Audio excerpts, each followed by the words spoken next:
Alors, je vous laisse vous installer.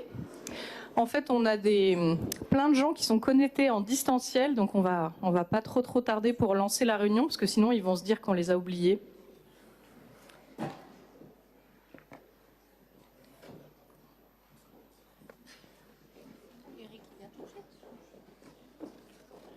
Je sais pas. Alors, on va commencer par un petit mot d'accueil avec tous les partenaires qui nous ont accueillis cette semaine. Je vous laisse vous installer. Ceux qui doivent prendre la parole, Jessica va vous orienter vers moi.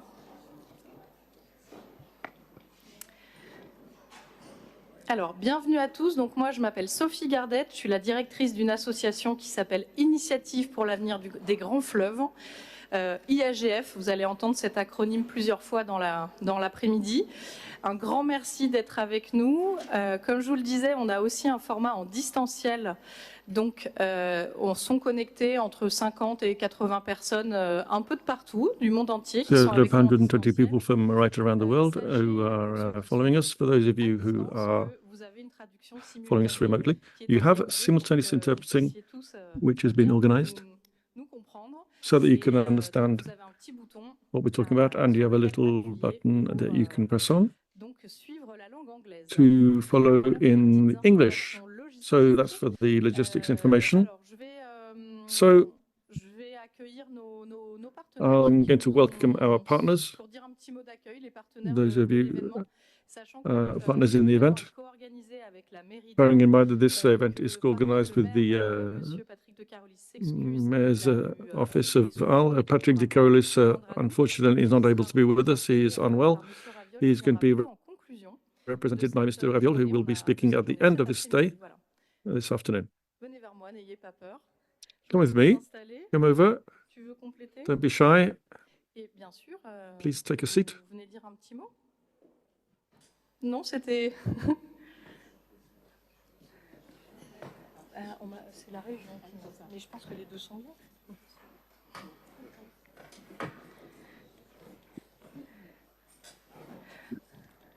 Alors, qui veut commencer? So, who would like to start? Tu commences, Clémence? Allez, Clémence. Clémence. Bonjour à tous et toutes. Hello, everyone. Je tiens à excuser Laurence I apologize for Laurence Bory-Boncel, the head of the board of the CNR, who was hoping to be with us to speak this afternoon. But, of course, given the emergency and the flooding of the Rhône, she needs to be with the technical teams. So I will speak on behalf of the CNR.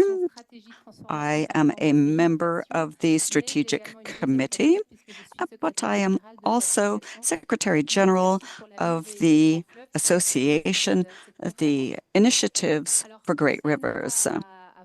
When the CNR created this association with Eric Orsina some 10 years ago, the aim was to have different perspectives around rivers.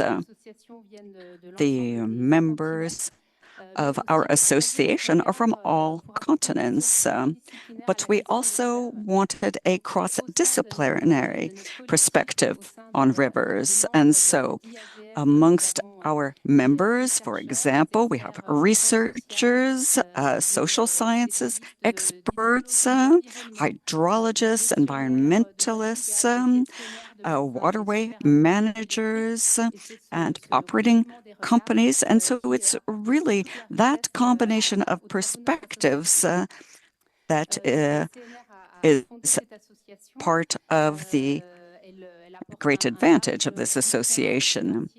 And the CNR widely supports the association. And I would like to thank Emmanuel Legrand, who is with us today, so the head of the supervisory board of the CNR. And so CNR's contribution to the association also gives us the opportunity to represent river management in France, which is really unique in the world. And we have traveled around the world to major rivers, and we can see that the CNR is quite a special model.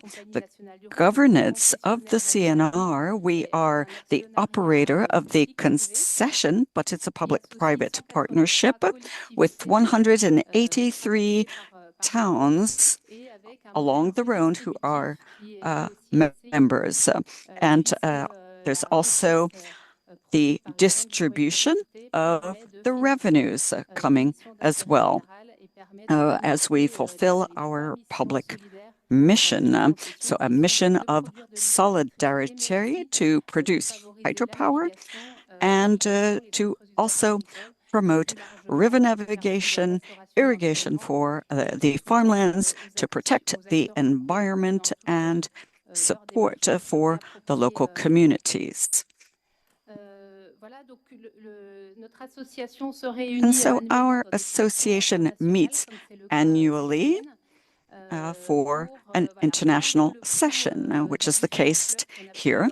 And so we study the different rivers and zones. So we listen to the local hosts who tell us about their challenges and the life of their river and their zone. So we bring in our multiple perspectives that we have built up over the years as well, and we hope to contribute to a better understanding of the local regions and to help them resolve any issues they face. And so we hope to be proposing to you some of our suggestions for the Camargue area. This week was truly fascinating for us. We learned so much, and we really want to thank all of the teams who made this possible.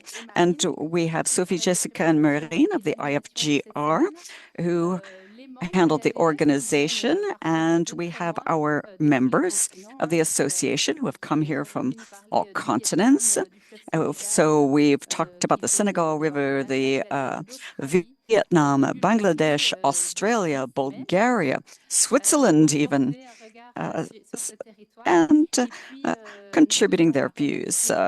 We also, of course, want to thank all of the local partners who have participated. The mayor, of course, and his teams, but also the regional national park, the Tour du Valais, the Conservancy of the Shoreline, the CPIE, and many other socio-economic players and farmers who welcomed us and presented their activities to us, and they presented their environment. We also heard from the syndicate of rice producers, the salt producers of the Salin, the Simagrem, and many others. So we thank them all for their participation, and through this conference we look forward to presenting some of our ideas. I would also like to thank the Living with Rivers projects who submitted their projects for support by the IFGR, and so we will be giving the awards out today to the 3 winners. And we have 1 or 2 of them with us here today, because in our various works, we decided it would be interesting to support innovative projects by local players along the different rivers. So thank you very much, and I'll hand back over to Sophie. Merci, Clémence. Thank you, Clémence. So now we will hear from Madame Claudice Petit. Anne Codius-Petit, Regional Council of the Southern Region, and representing President of the Regional Council, Mr. Muselier. So I'm delighted to represent him, and I'm also the head of the Camargue Regional Park Board. So I'm here in both capacities. And so for the region, which is also a partner of the CNR and participates in that governance, we're very proud to host this international session of IFGR. And since 2017, we have been leading very ambitious policies through our climate policy, so a very active policy that we have chosen to put in place. And so we try to integrate all of these ambitions in our various areas of competence, be it transportation, schools, etc. And so there are, many actions that we take part in, protecting biodiversity, for example. Of course, we have a lot of tourism here, both French and international, but at the same time, we have a very fragile biodiversity, and so our regional policies are working to protect it, and we're developing a new park as well in the Var. You may remember there was a great fire in the Var County, which got out of hand in a certain zone of the county, and so we have decided to try to restore that park, and it's a very promising project. Now, the Camargue Nature Park is at the same time a tool for the governance of the local territory, and we are currently revising the charter. It's not to put the park, not to make it into a museum. In fact, we want it to be a charter that involves all local stakeholders, and it should be a living charter as well, working with both the animal farmers, rice farmers, industry associations, and local inhabitants. And when I became president, we decided that it would be important to strengthen the governance and to give it a new vitality. So I find your session very interesting.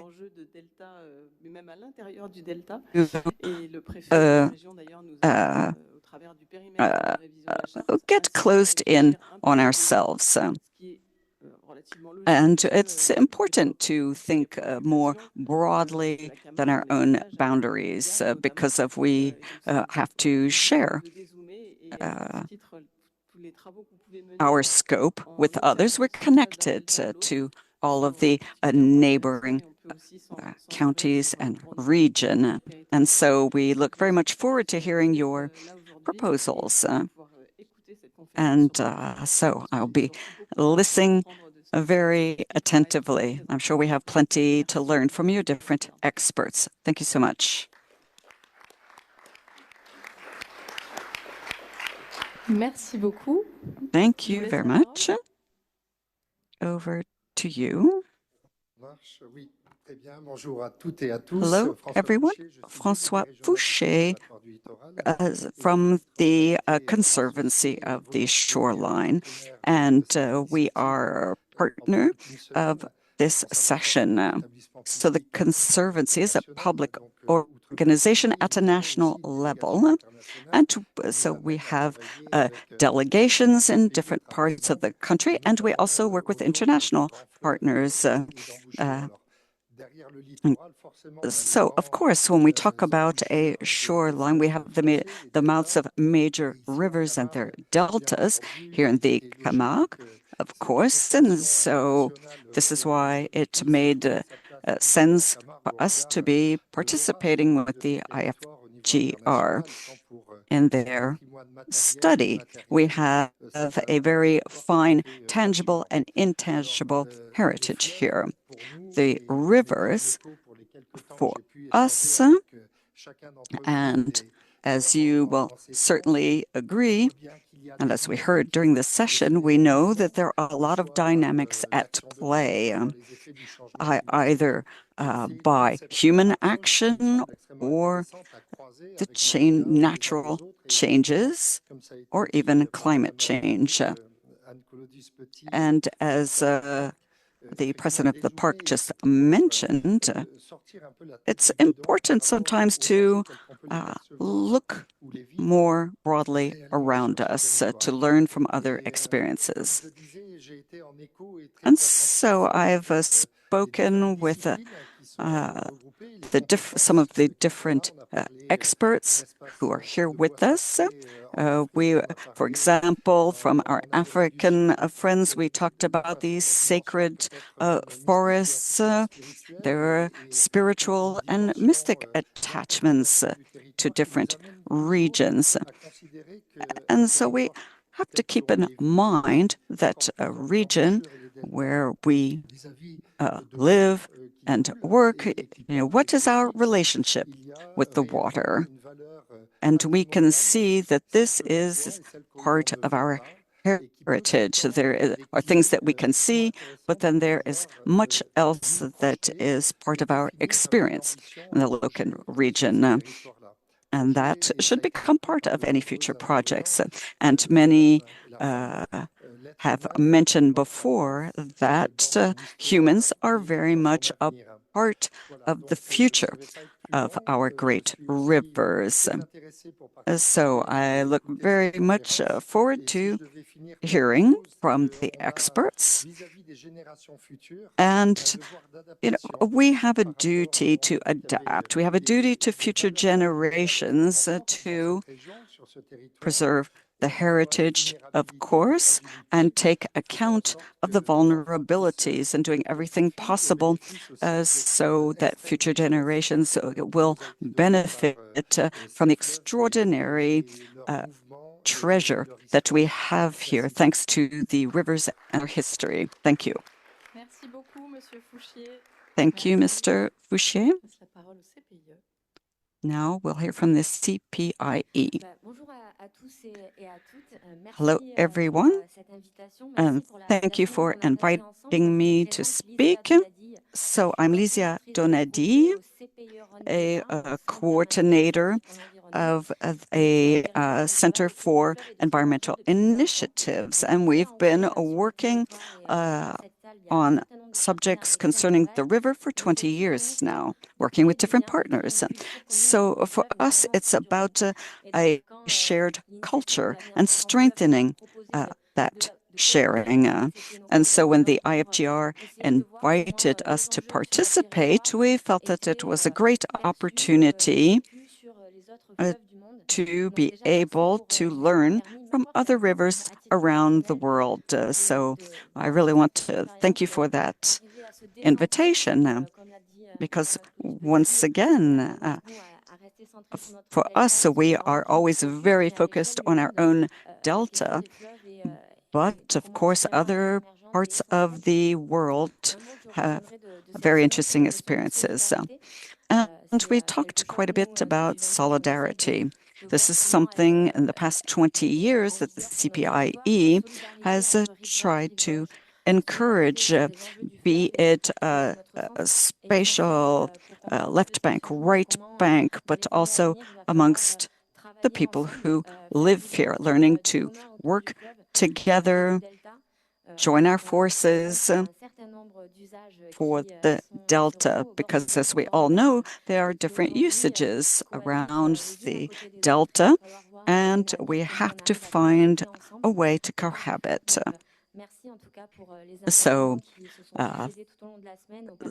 So we've heard from a lot of different experts during the week, and local partners have presented their experience as well.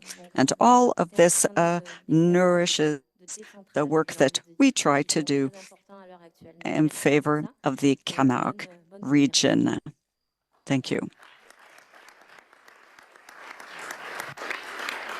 Merci beaucoup. Thank you. Monsieur Abonneau. Over to Mr. Abonneau. Merci. Donc c'est à moi que revient de conclure cette petite présentation. So, Sébastien Abonneau, head of the tourist office of Arles and Camargue. For us, you know, our scope goes all the way to Sainte-Marie-de-la-Mer. And I am also very much looking forward to your report on everything that you've seen and done for the past 5 days.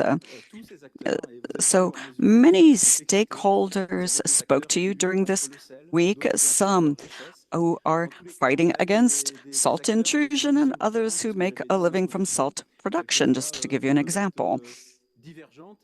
We've heard divergent views, and there are many different ideas about what needs to be done. So, of course, we're having a weather episode right now. The Rhône is a powerful river.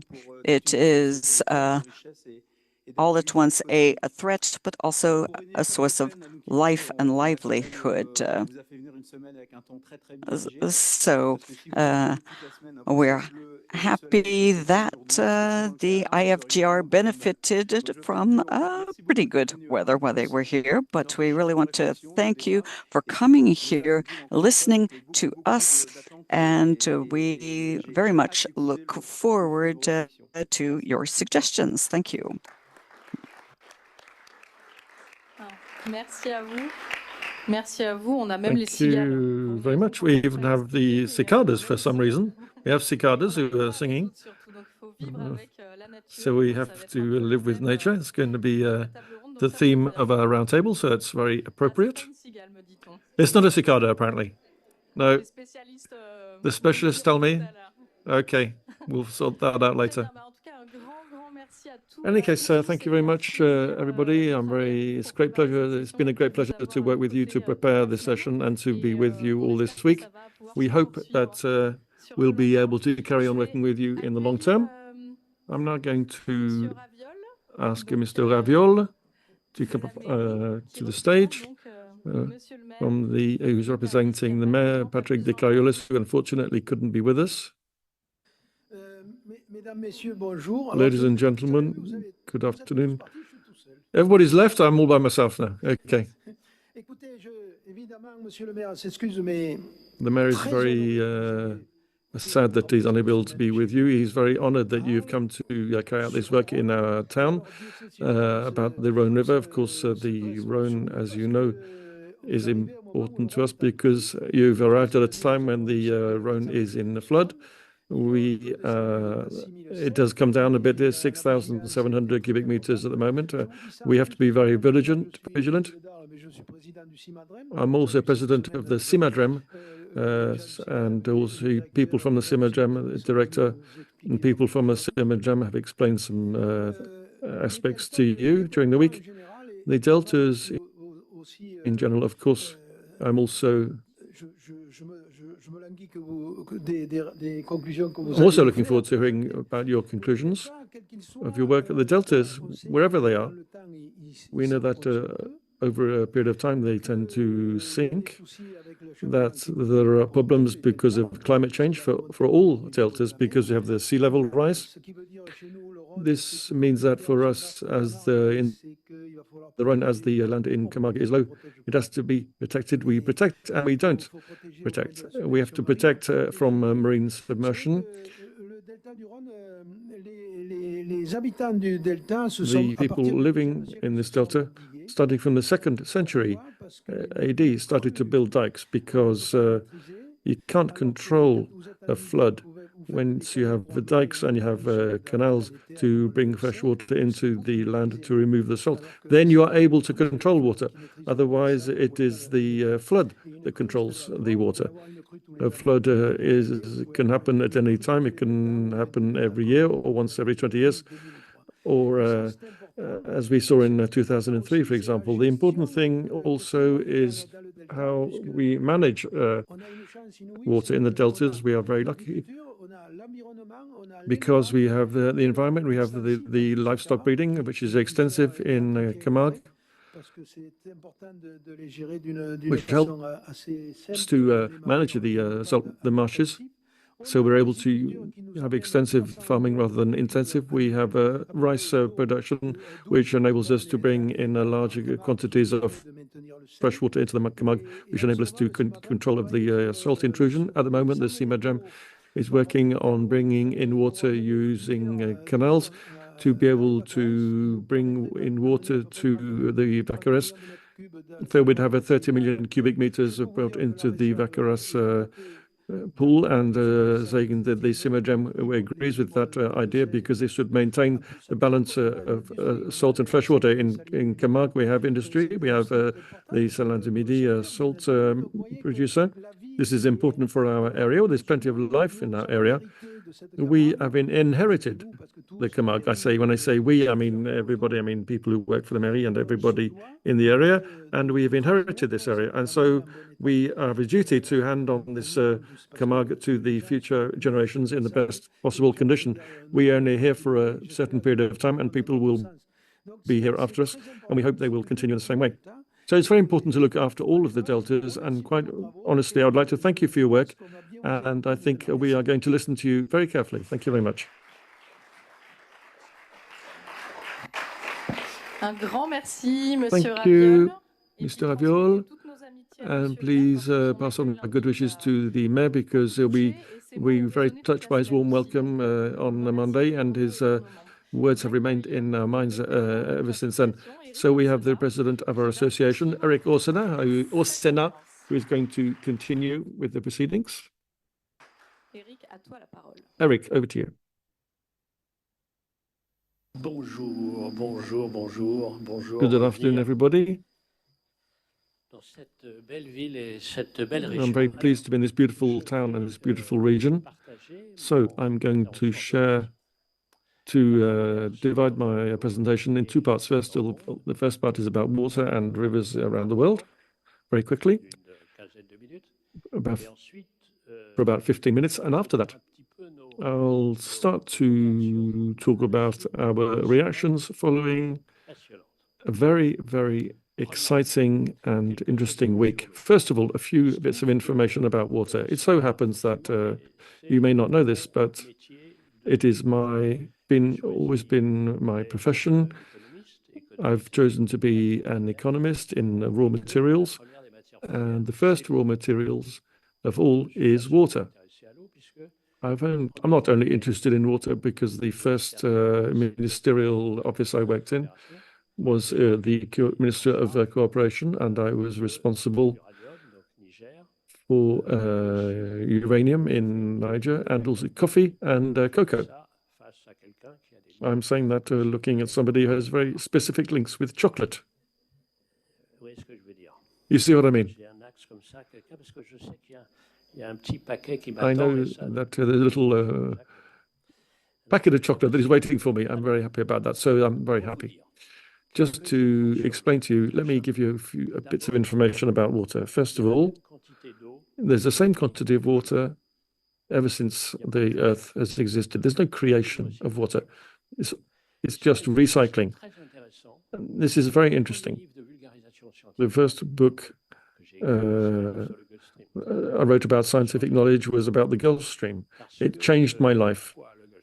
Why did the Gulf Stream change my life? I've always been a navigator. I love to sail. I know a few things about weather in order not to arrive last in the race. And I wasn't so familiar with how the weather machine worked. And what I learned from this work on the Gulf Stream was that in life, unlike what I was taught in the School of Economics, there's no straight lines. There's only curves, only cycles. And that completely changed my life and my vision of life.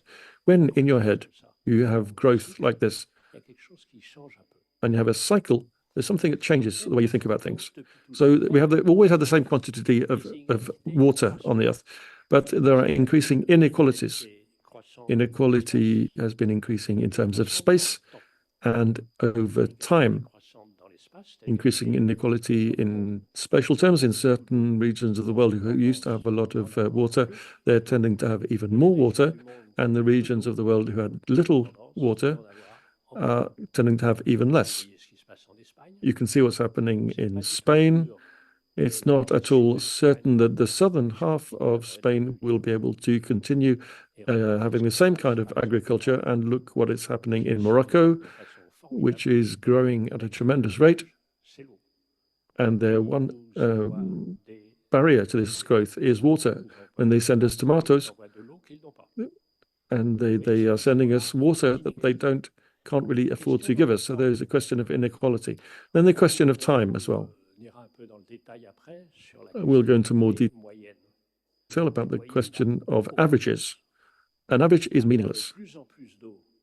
There is more and more water in autumn and winter, and less in spring and summer. And so this means you have the same quantity of rain, but concentrated over one short period and not necessarily during the most useful periods for growing crops. So you have inequality in space and in time.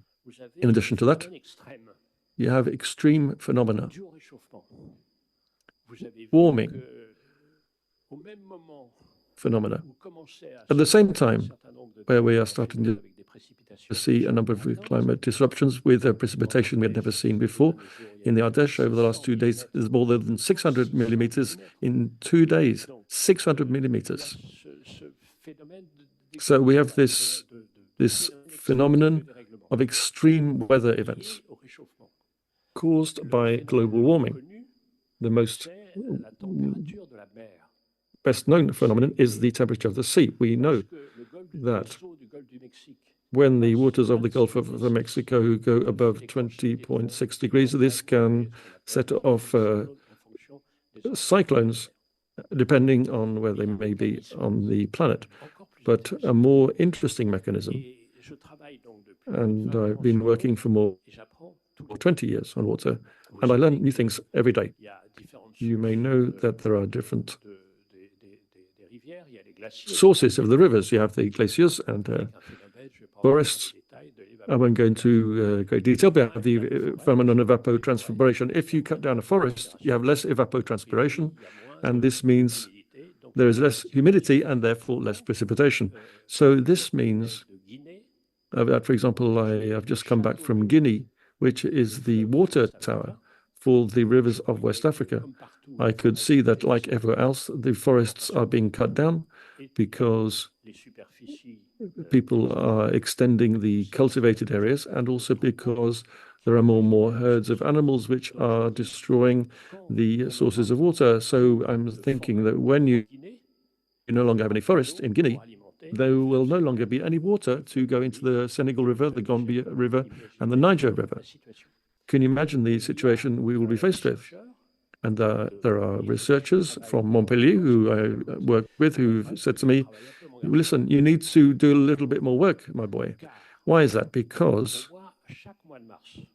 in every month of March, there is a jet stream that starts above Tibet, which, unlike the high altitude dominant winds, are not from west to east, but go from east to west. And when they arrive above West Africa and are very, very warm, there are temperature and pressure conditions that change, and this is called the rainy season, which means that not only about half of the world's population depend on a river that comes from Tibet, but also Tibet has a huge influence on many other regions of the world.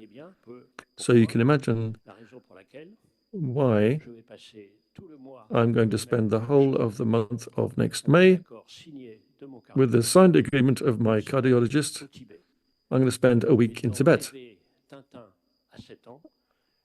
I dreamed of Tintin when I was 7 years old, and now, of course, we have to have Osina in Tibet. So I would like to say hello to my colleague Chung. Although water is the most valuable and the primary raw material, it's only a material. 12 years ago, I wrote a book called The Future of Water. I thought that is very interesting. This is very interesting. When you nod your head and you say this is really interesting, that means you couldn't care less. You have somebody who couldn't care less. It's like in your couples, you say, so that's really interesting what you're saying. It means you couldn't care less. So I said to myself, what about if, and now put on my other hat, which is the hat as a novelist. Instead of talking about water, I've talked about rivers, and because these are characters, they're not materials, they have a personality. You don't get excited about materials unless you're completely crazy. A character, personality is something different, and this is what rivers are. That is why we have created this initiative for the future of great rivers. Initiative, because this is what needs to be done, it's urgent matter, and great rivers, because we're talking about the major rivers of the world. I'm quite disturbed by this hierarchical difference that we make in French between a river that flows into the sea and other rivers. In France, we have two different words for each. We have rivers that are gigantic and don't flow into the sea. This is why we've done this in France, in order to create characters. This is why we have a line that I find very interesting. This initiative that interests me very much, which is to give a legal status to natural elements. We started with this in New Zealand, where a river took legal action against the state because it was allowing pollution to take place because of the herds of sheep. All these New Zealand lamb that we eat, and it was destroying our production of lamb in France. But that's another story. So this is why we believe that rivers are living beings. As there is always the same quantity of water in the world, and there are more and more people on Earth, you may have realized this, and given that we need to have more and more water in every area, I had the great honor about 10 days ago to be the guest witness to a technical meeting of the EDF, 1,000 engineers in charge of the old nuclear fleet and the new EPR nuclear power plants. We talked about the need for quantities of water and how much water will be discharged after the work they had done to cool the carry out the cooling function in nuclear power plants. In every area, you need water. This means there are conflicts.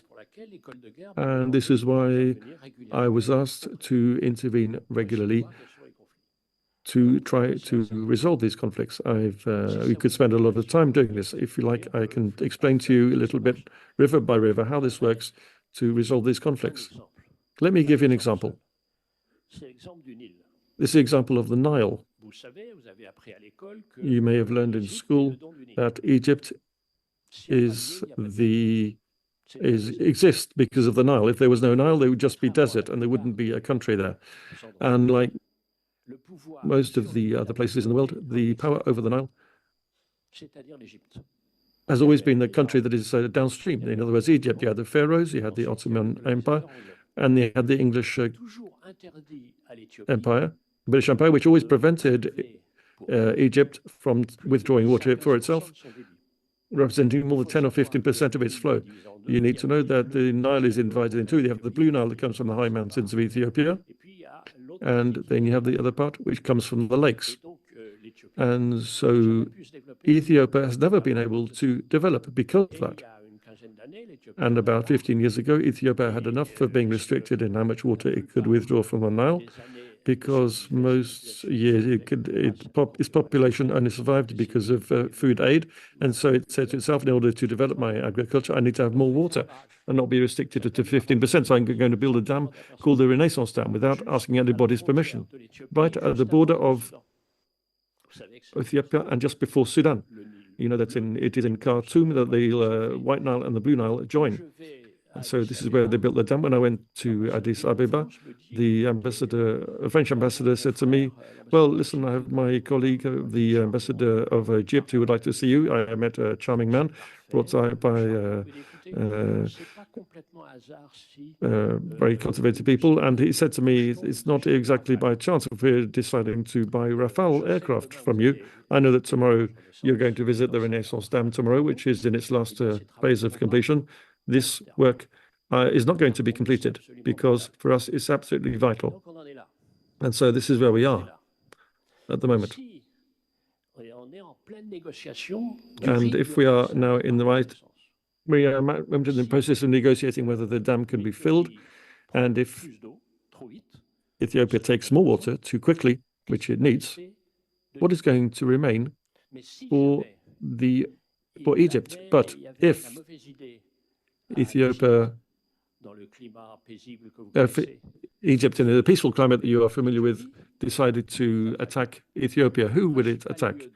The main place of delocalization in Africa is China, in China, cars, in textiles, and in chemistry, etc. So I could carry on in this way, river by river, to explain to you the complicated situations that exist. What we're interested relating to IFGR is that there are places where we come to an agreement, where people come to an agreement. Vous ne voyez pas à ma couleur de peau, mais voilà, je suis un peu, je vais pas dire je suis transgenre, mais enfin. Yes, I said OMVS instead of IFGR. I'm identify very much with Africa, and so IFGR. We are looking for solutions. We know what the diagnosis is. Now we have to find the solutions, concrete solutions. And there are solutions. You will see people going to talk to you and they have solutions. And even better, their solutions, they are trajectories. Solution is too abstract. We're talking about trajectories, concrete trajectories. I'd like to talk to you about the Camargue. It so happens that I've been coming to Camargue for more than 40 years because of friendship. All of the gifts in my life have come from friendship. Is Hubert Messen, who I've known his family for many years because of links with Belgium and literature. Michel Vauzel, we were at the François Mitterrand's office together. I was the cultural councillor and he was the spokesperson for François Mitterrand. First time I went to the Camargue, despite my athletic profile, as you can imagine, I was on a horse with Michel Vauzel, which is nice because the horses are quite small. I'm quite small too. And that's when I fell in love. And this is something that strikes me. I often say, this is what I learned in Africa. It's a profound truth. Everybody can come, but everything only starts when you go back again. I've always come back here. I've always come back to the Camargue. I've always come back endlessly. And every time I am in a state of wonder because of this beautiful space, this coexistence of diversity with all of the animals and different activities, all these people, everything is there in a single space, an incredible space. And I'm also fascinated by something which is very dear to my heart, which is example of control and the difficulty in admitting that there is a stage in front of us where we'll have to abandon the idea of being in complete control. We're not abandoning, it's not a question of abandoning everything, but abandoning complete control. Camargue is a treasure. And of course, the people as well, as you know, I'm the co-responsible for drawing up dictionaries and the word proud. We have people are proud. The origin of the word proud in French is being fierce. And I like that idea. I'm a Breton by adoption, and the Breton people can be proud as well. So we're talking about the questions of vocabulary, which I'm very interested in. People say Camargue, It's a laboratory of modernity, a laboratory for climate change. In my opinion, that's not correct, because laboratory means everything is white. It's useful for life, but it's not life itself. If people don't want to live in a laboratory, I would just prefer to say it's an avant-garde. It's been in the avant-garde of control and in the avant-garde in the sense of how we're going to try to find another way of living. For example, if you look at Descartes, I'm less a question of Descartes being in control of nature, but I'm more of a Montaigne kind of man, accompanying nature. First of all, I would like to say that Camargue is my treasure. Secondly, there is something I would call an illusion.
Okay, this is the interpreter speaking. Apparently, there's been a problem with somebody's fainted in the auditorium, so we are having to suspend the meeting for a few minutes. We will be back as soon as we can.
Je vais vous laisser vous réinstaller, on va pouvoir recommencer.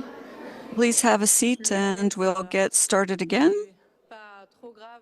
Fortunately, the ambulance arrived. We believe the person fainted and nothing more simple. So I hope you can hear us better now. Please have a seat and we'll resume.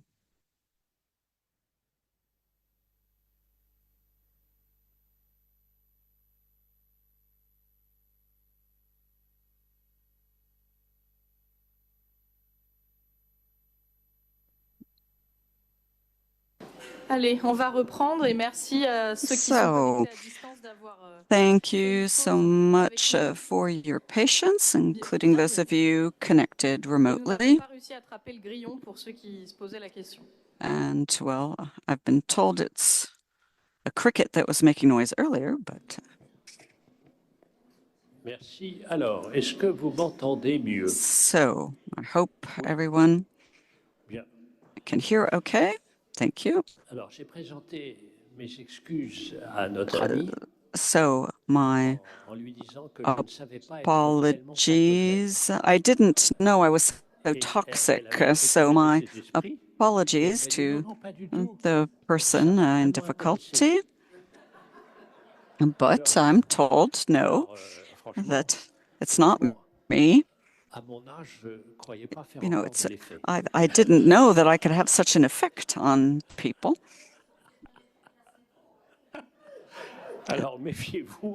So, well, beware. If I'll stop right away if anyone else is feeling faint.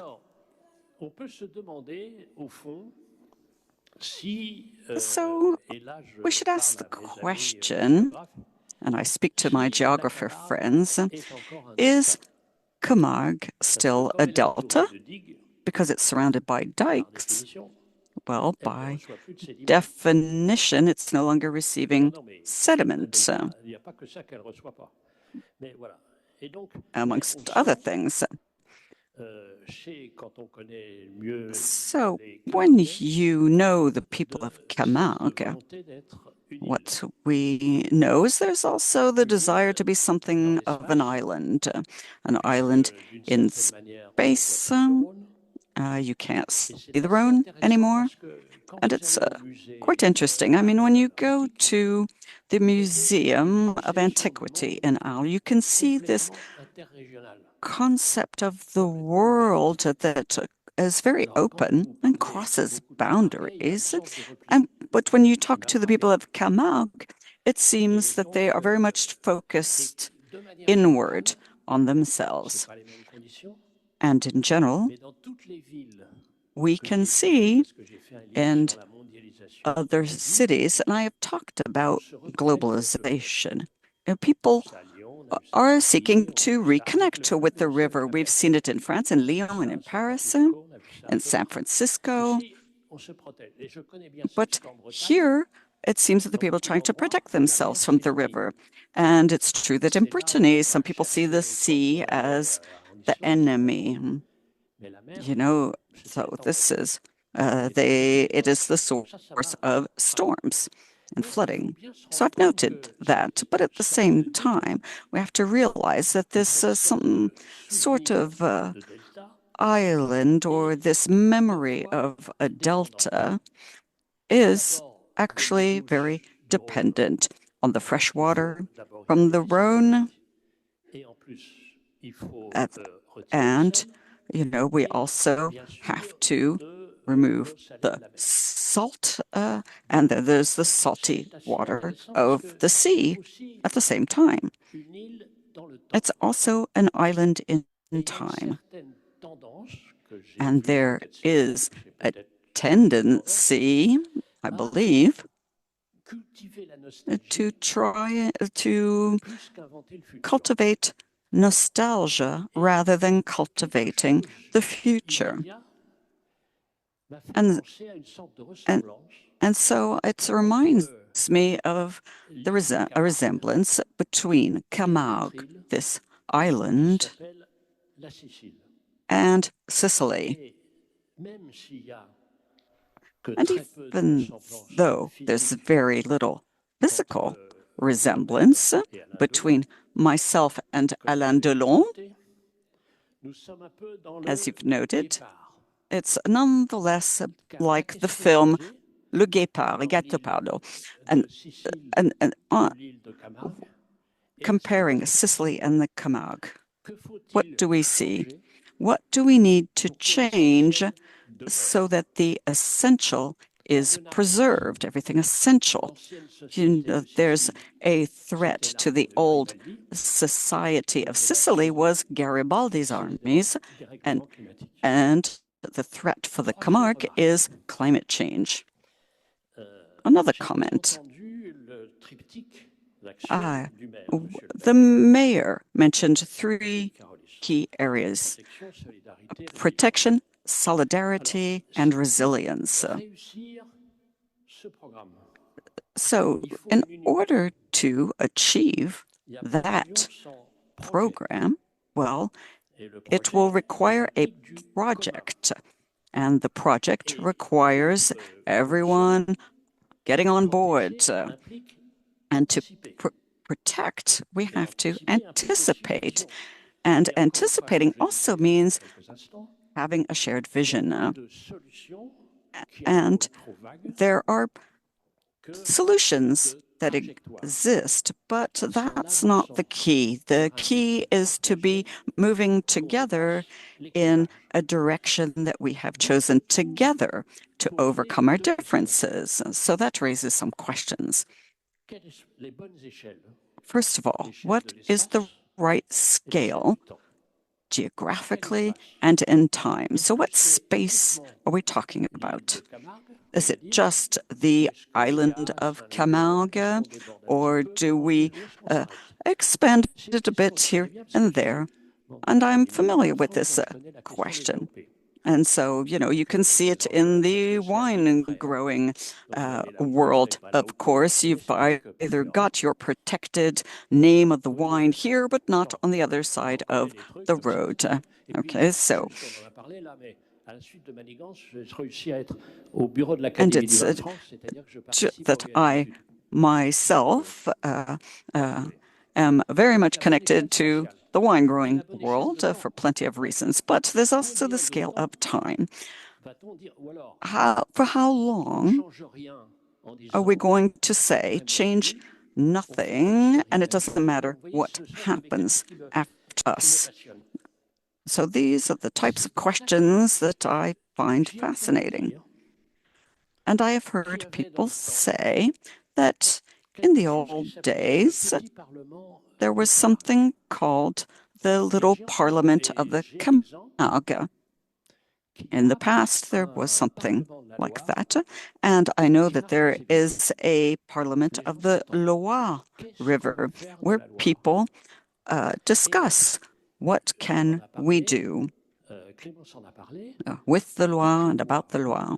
And Clémence has mentioned this. And so when I see that, you know, already in 1934, when the CNR was created, there was a private-public governance, which was very rare at the time, and that included 183 towns along the river to agree on a mission for the Rhône River. And we can see plenty of people who have nothing in common, disagree on everything except the Rhône River. And so we can see the same thing on the Senegal River, and you'll hear about this on the St. Lawrence River as well, where there's 150 years of agreement on managing the St. Lawrence, where over half of the industrial production of North America goes through that river and its ports. And in Senegal, it's very interesting. There, you know, we've seen no problems between the United States and Canada, but between the states of Canada, the territories of Canada, there they disagree, but not between the country of Canada and the United States. And so they're different scales.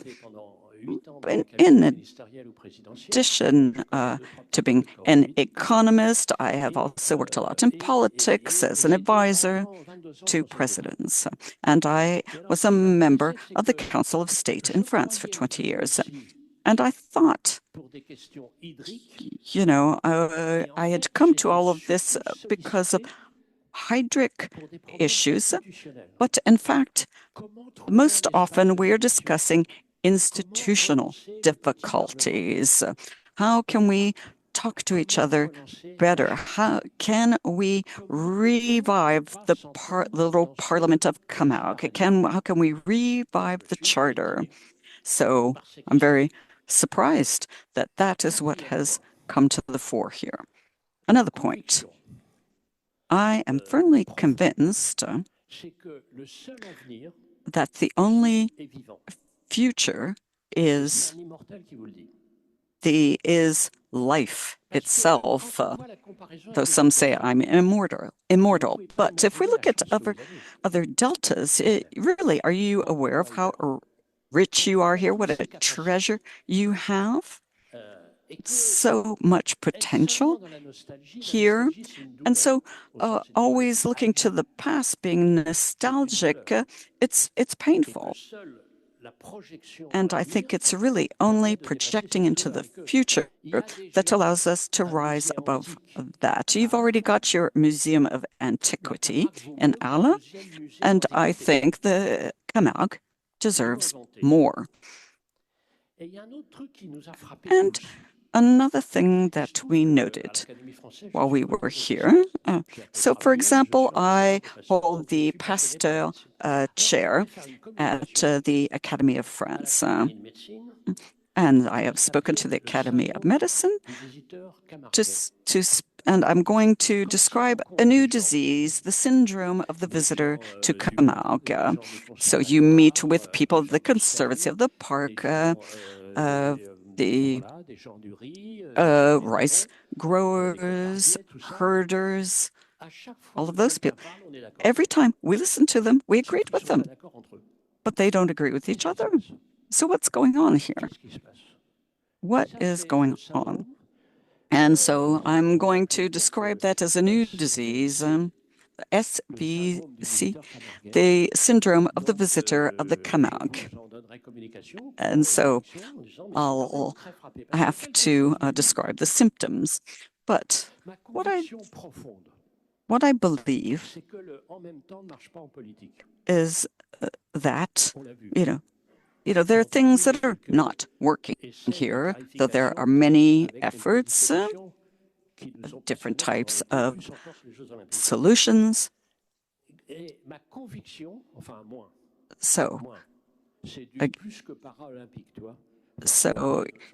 But I won't talk about the Olympics. Let me not get sidetracked. So, frankly, I believe that we can do things together and at the same time. We can do rice, we can make salt, we can have the bowls, we can have pink flamingos. It's a lot harder elsewhere, and many of the deltas manage. And here, it should be plenty easy. I'm convinced of this. Then there's the question of the dikes. What a conflictual topic, so controversial. This brings other things to mind. First of all, look at the great water basins. Okay, a lot of conflict in France. Should we create these basins? In Brittany, we've got a granite base, so we have no water table in Brittany, so we need these. Another example, there are two counties, neighboring counties, Deux-Sèvres and Vendée counties. You can do, it doesn't matter what one does, the other will protest because there is no tradition of dialogue.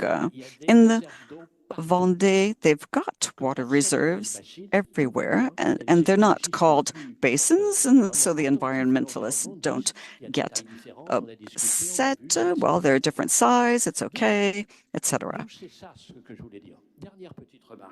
Another comment.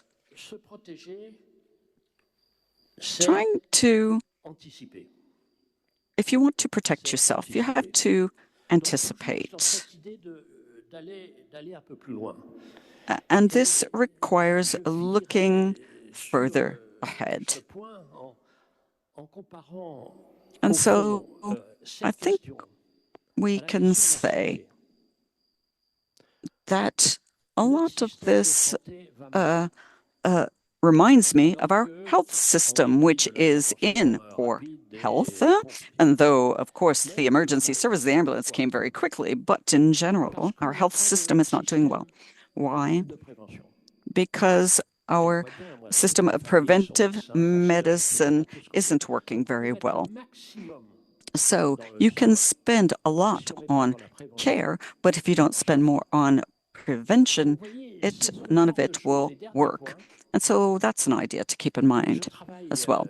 And another point, working with our Swiss friends, we're discussing a lot about how to revitalize democracy. We can talk about different systems, but again, I'm firmly convinced that democracy is just a means.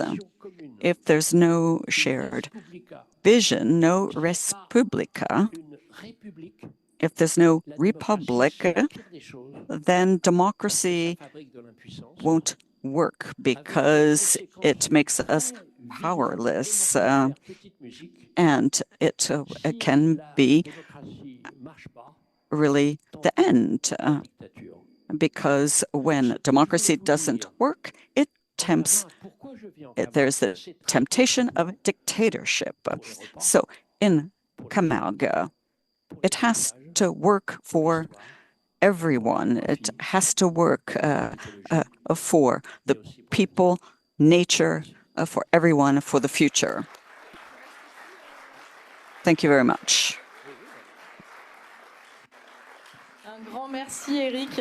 Thank you so much, Eric, for your introduction. So you will stay with us. So we'll invite our specialist, Gilles, Fauzi, Pascal, Catherine, and Jean. Please have a seat.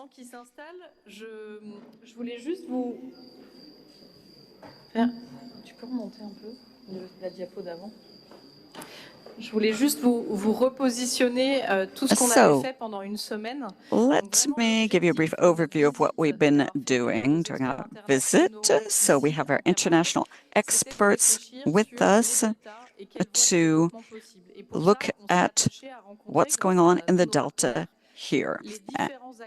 And so we have been meeting many different organizations and stakeholders. We thank them for welcoming us. We have been to, of course, City Hall and Arles, but also the Salon du Midi, the salt marshes. We have seen innovative osmosis energy demonstrators. We have also met with farmers, etc. And so we will now hear some of our organization's experts who have been here all week. There are a few others who are here in the audience as well, and who will give you their views on what they have seen and later on their proposals. So we have with us today. Okay, so you can each introduce yourselves, but so we have Gilles Mulhauser, Director of the Water Office of the Canton of Geneva. So tell us what has inspired you during your week here. and tell us, you are upstream of the Camargue.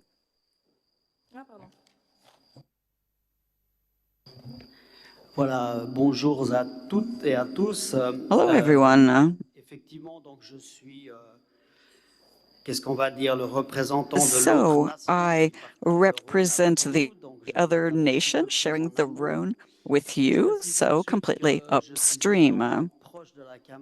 I am, but I live in Geneva, and I'm lucky to manage the water office. In Switzerland, it's a confederate nation where water is a matter for the cantons. And so there are, 26 cantons that are concerned by Lake Geneva. So before answering Sophie's question, I would like to thank you so much for welcoming us. But I have come here many times before because I'm an ornithologist. And when you are a visitor to Camargue, if you go to the bird observatory areas, it's true that we are cut off from certain areas, certain private properties. So, whereas I think it's, wonderful to be able to meet people. We've met with the manadiers, so the herders, with the rice growers, salt producers, many associations. And so that has been the opportunity for us to better understand your context. So that's very important. So we thank everyone who has spoken to us during the week. Very soon, we'll be seeing each other again, not just in the Camargue, but Bern and Paris are going to sign a framework agreement that we've been waiting for 10 years. Well, some people fear that agreement, but I'm looking forward to it because it means we can start to seriously discuss some points, and that is cubic meters. When it starts getting serious, we start talking about cubic meters of water. And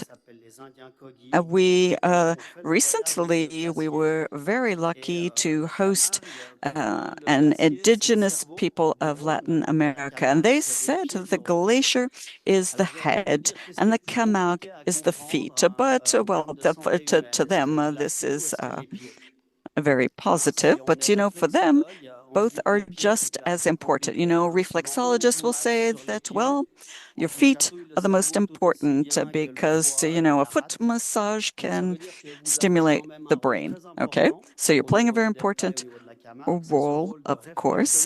You are part of the entire nervous reflex system. And when we are discussing as high commissions, I will always be thinking about your role.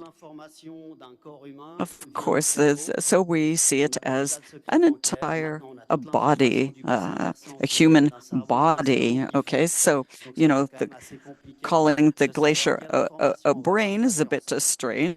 What information is coming to us from the glaciers? But that's joking a bit. But for a Swiss person,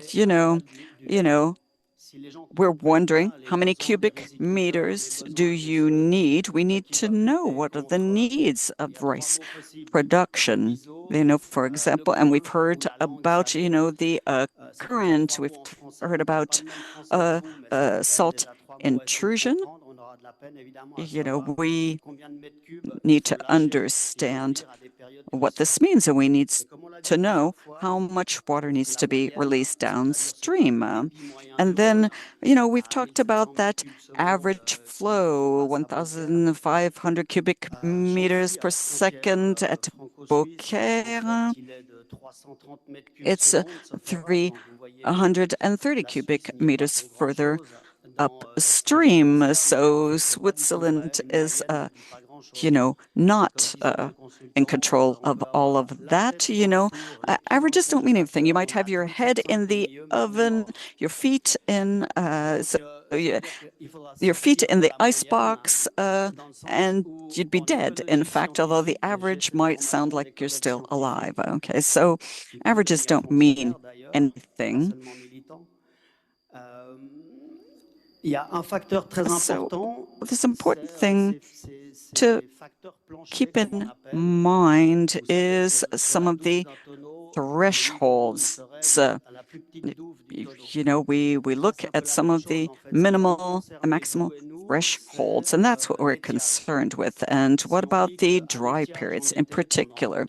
If for 4 or 5 months, if it's at 250 cubic meters per second, this not only will mean salt intrusion, it will also mean that rice production, for example, that needs, with their 30 hectares of rice growing, will need 300 million cubic meters, and that means they would be using 15% of the Rhône for just a single usage. And I'm not talking about anything upstream of that. And if I tell you that 40% of the water at the dry period is coming from the Alps, well, 120 million cubic meters of water coming down the river. So these are the types of things that we need to be discussing at the Rhône Commission, and thanks to our framework agreement, for that to be clear to everyone. Then there's the question of governance, and Eric talked about this. It requires a vision to set the scope. Are we talking about the island of the Camargue between the two branches of the Rhône? But if we consider it in a larger scope, well, you have to look upstream. And so I'd like to give you an example. In Geneva, we decided to renature a small branch of the river. It took 20 years to restore it to nature, 50 million Swiss francs to do that. So, we won awards for that. Okay, a great award. We're quite proud of that. But at the same time, the population associations sent us a long list of complaints saying that we hadn't done enough. So I reported to the minister that we needed to open up the discussion. And I'm sure that you will begin to discover that this is important for you as well. And yet I'm a civil servant. You might be surprised by what I'm saying. Sometimes you have to do that kind of outreach. And so, you need to choose your governance, but amongst your toolkit for that dialogue, you need to develop your knowledge. Okay, and I'm not just talking about yet another study, but really to look, of course, at the hydraulic indicators, but also the social indicators. So there's agronomics and hydrology on the one hand, but at the same time, the intangible factors, which are hugely important to the identity of the people of Camargue.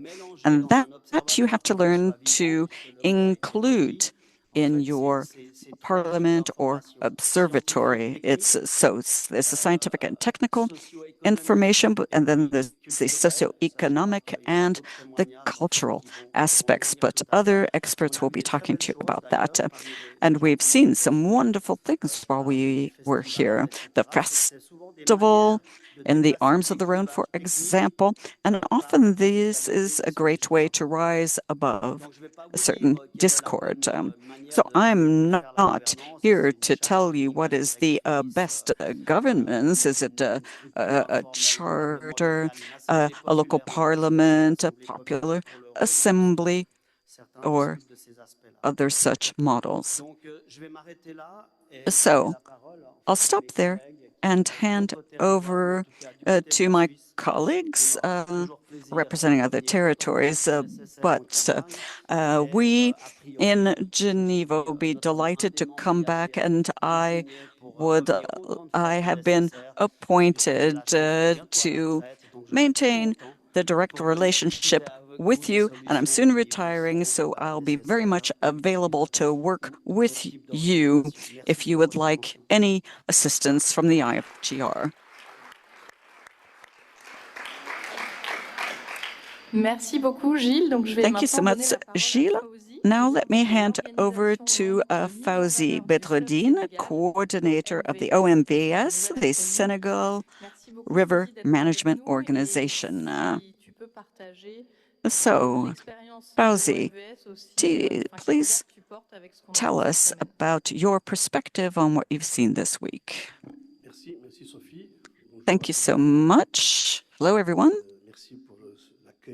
And, thank you for the very warm welcome we've had. We've seen many interesting things, heard very interesting speakers.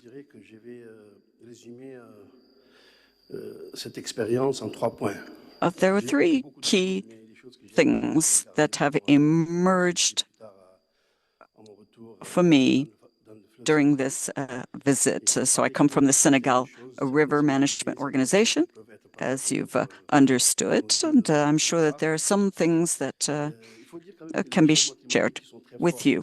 We know about climate change, of course.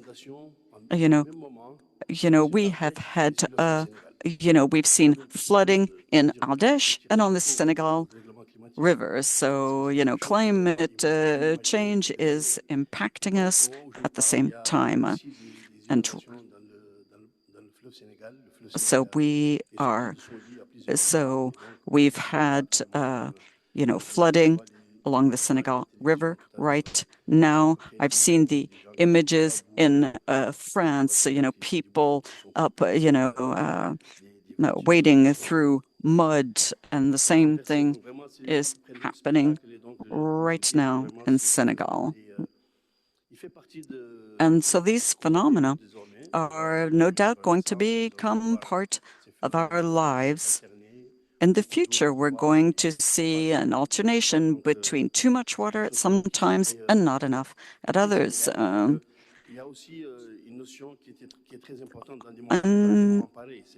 Another thing that's important is that it means we need to be working together toward livability, rather than talking about solutions, but livability. Some people are living in places where they probably should not be. Some farmers are growing things that are going to become more and more difficult. And so we need to accept that change must come. And another factor Gilles mentioned for us is the salt intrusion. It's new in some ways, but in particular, it appears to be getting worse coming upstream along the Rhône. I'm sorry, we've lost the sound temporarily. Going to change microphones. Okay, let's change microphones. Okay, thank you very much.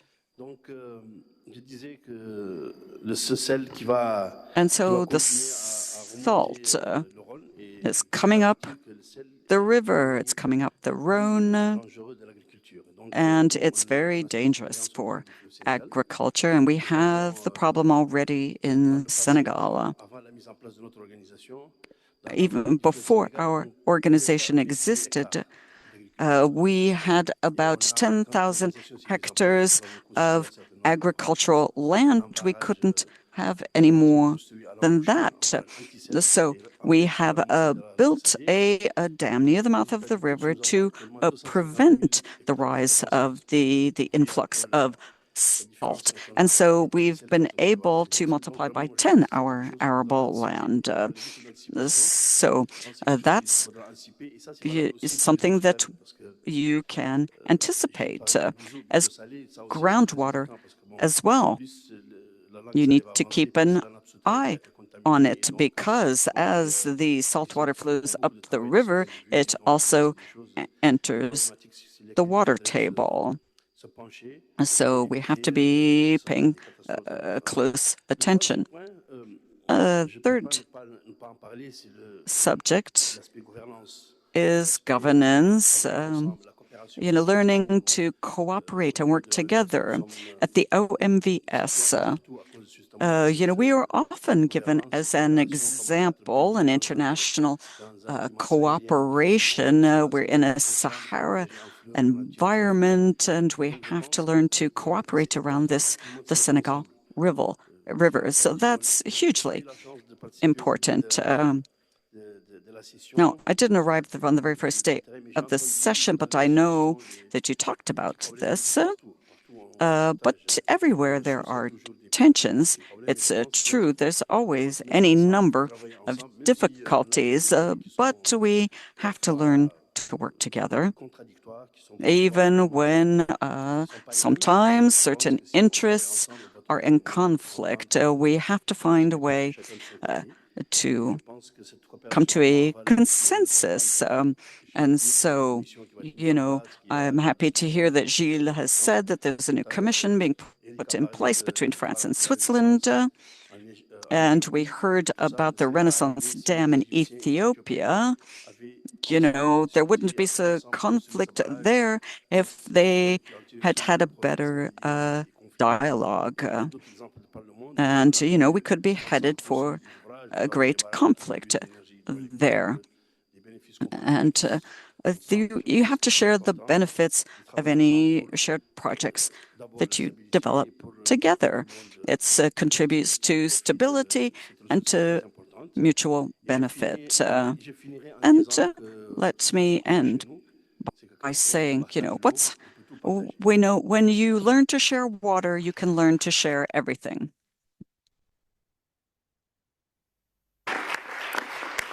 Un grand merci.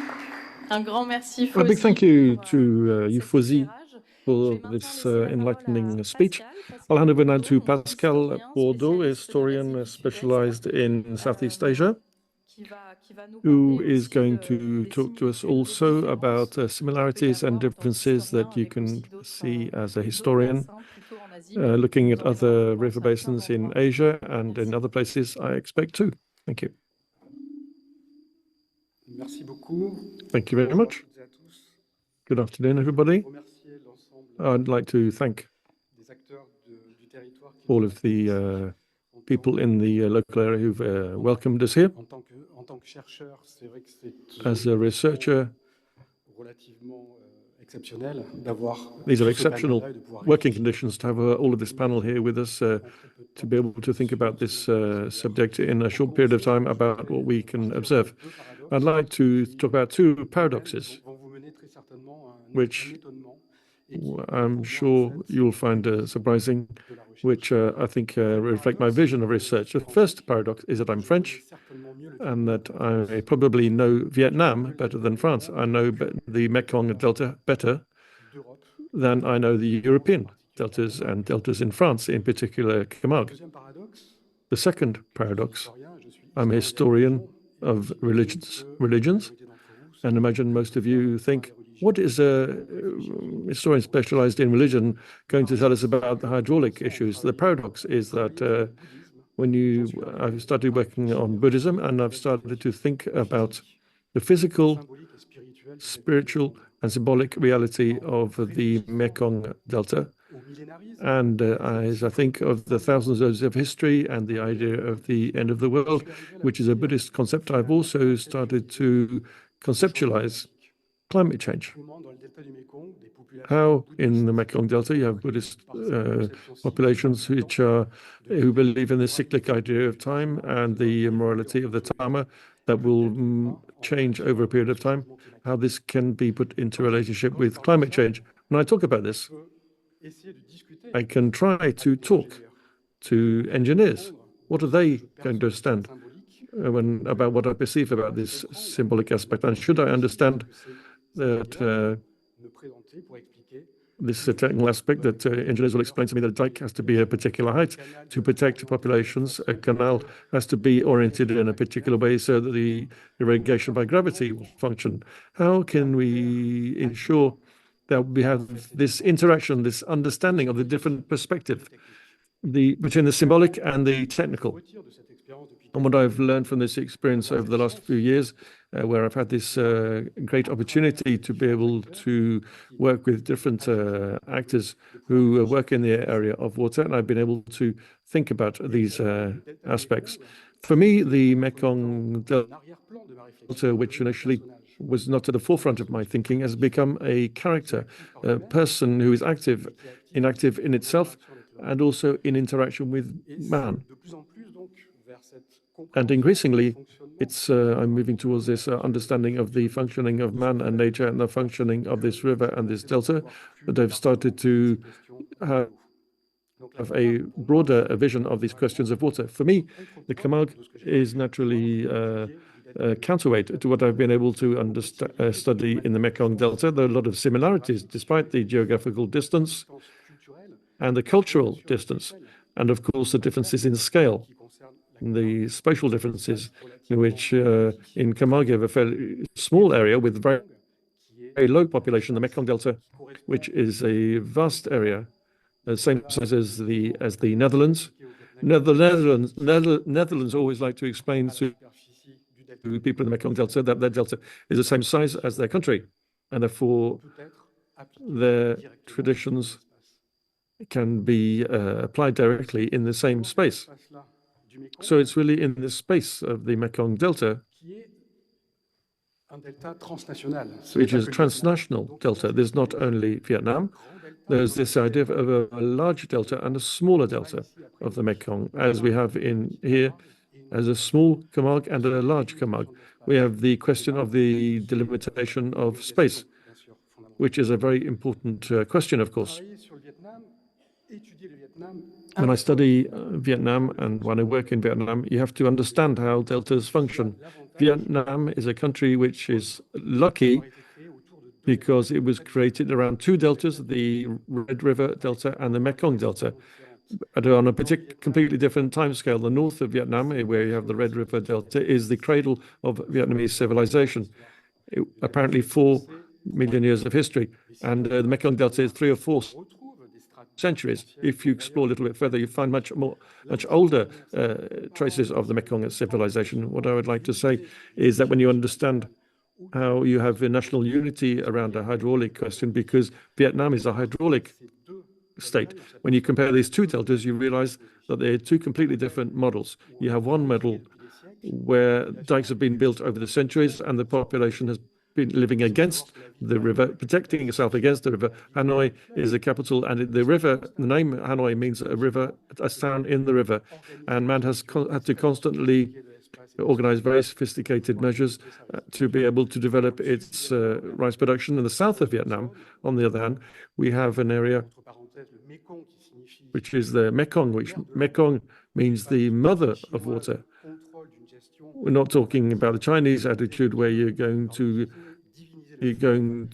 treat river like a god and through the river demonstrate the greatness of man as a manager. On the contrary, we're in a space where we're going to live in osmosis with the river, and we recognize it as being a source of nourishment and as being eternal and as being like a mother. So there are two completely different conceptions of deltas. I've started to work on the Mekong Delta. I've been able to understand what this riverine civilization is, as expressed by a Vietnamese poet who explained this river civilization. I met him a few years ago. Now he's passed away. He invented this term of a river civilization. He explained to me when I was younger. In 1954, I read in this magazine, Geographia, there was a special edition on the river civilization talking about the Amazon. And he said, I wanted to do the same thing with the Mekong. And I developed a whole cultural approach to this river population, so that the whole of the population in Vietnam, people who don't live in these deltas, what it is like to live with a river, what it's like to live on a boat, to fish, to sing with the river. And so he developed all of these ideas, which of course had a great impact on me. And this is the approach I adopted for my research. Then I was able to work on development projects.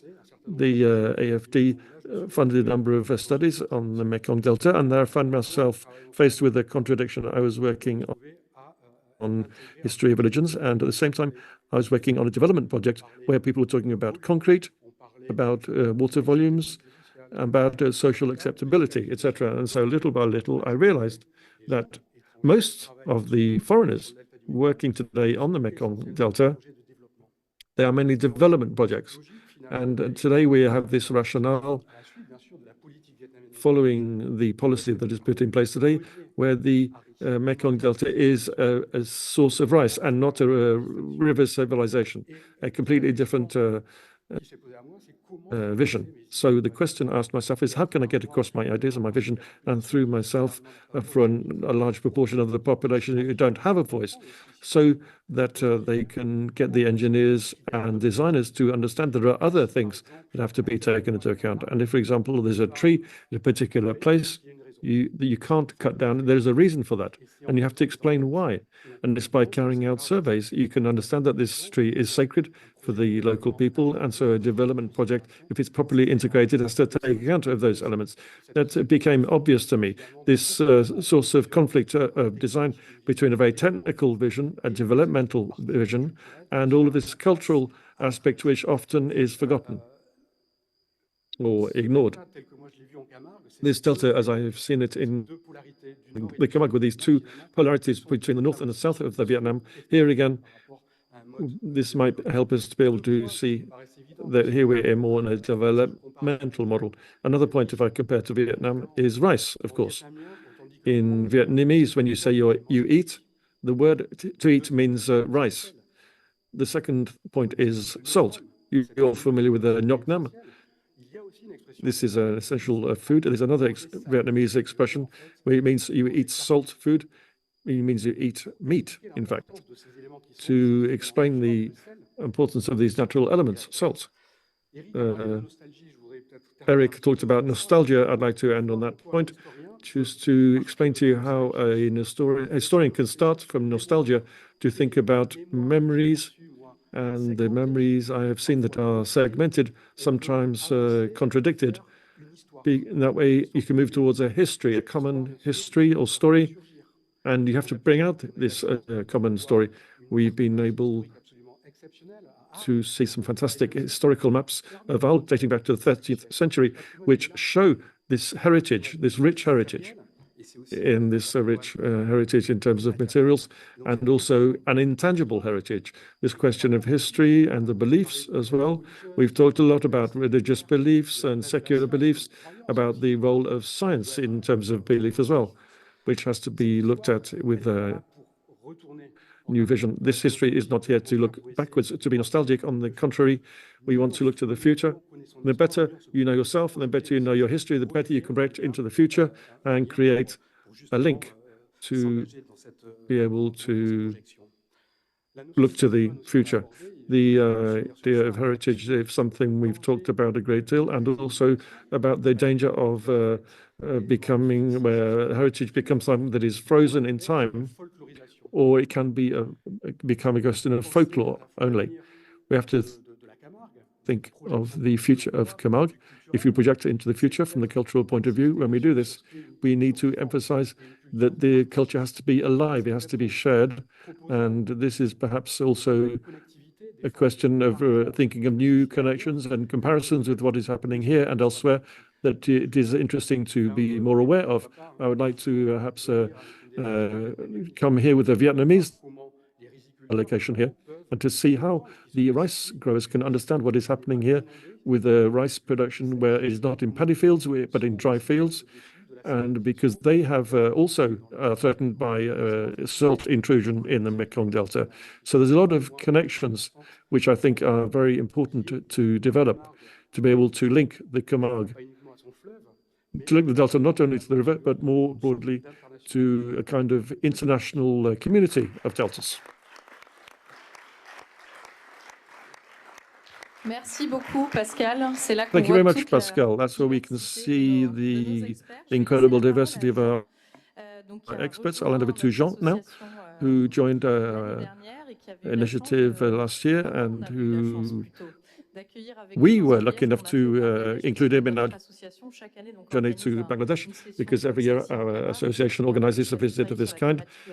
And last year we decided to work on deltas over several years. So we were in Bangladesh last year, this year in Camargue, and next year we will be in Brazil at the mouth of the Amazon. So Jean is now going to talk about how there are links with this and with this Camargue and the other deltas. As you said, the IFGR is an initiative for the future of great rivers.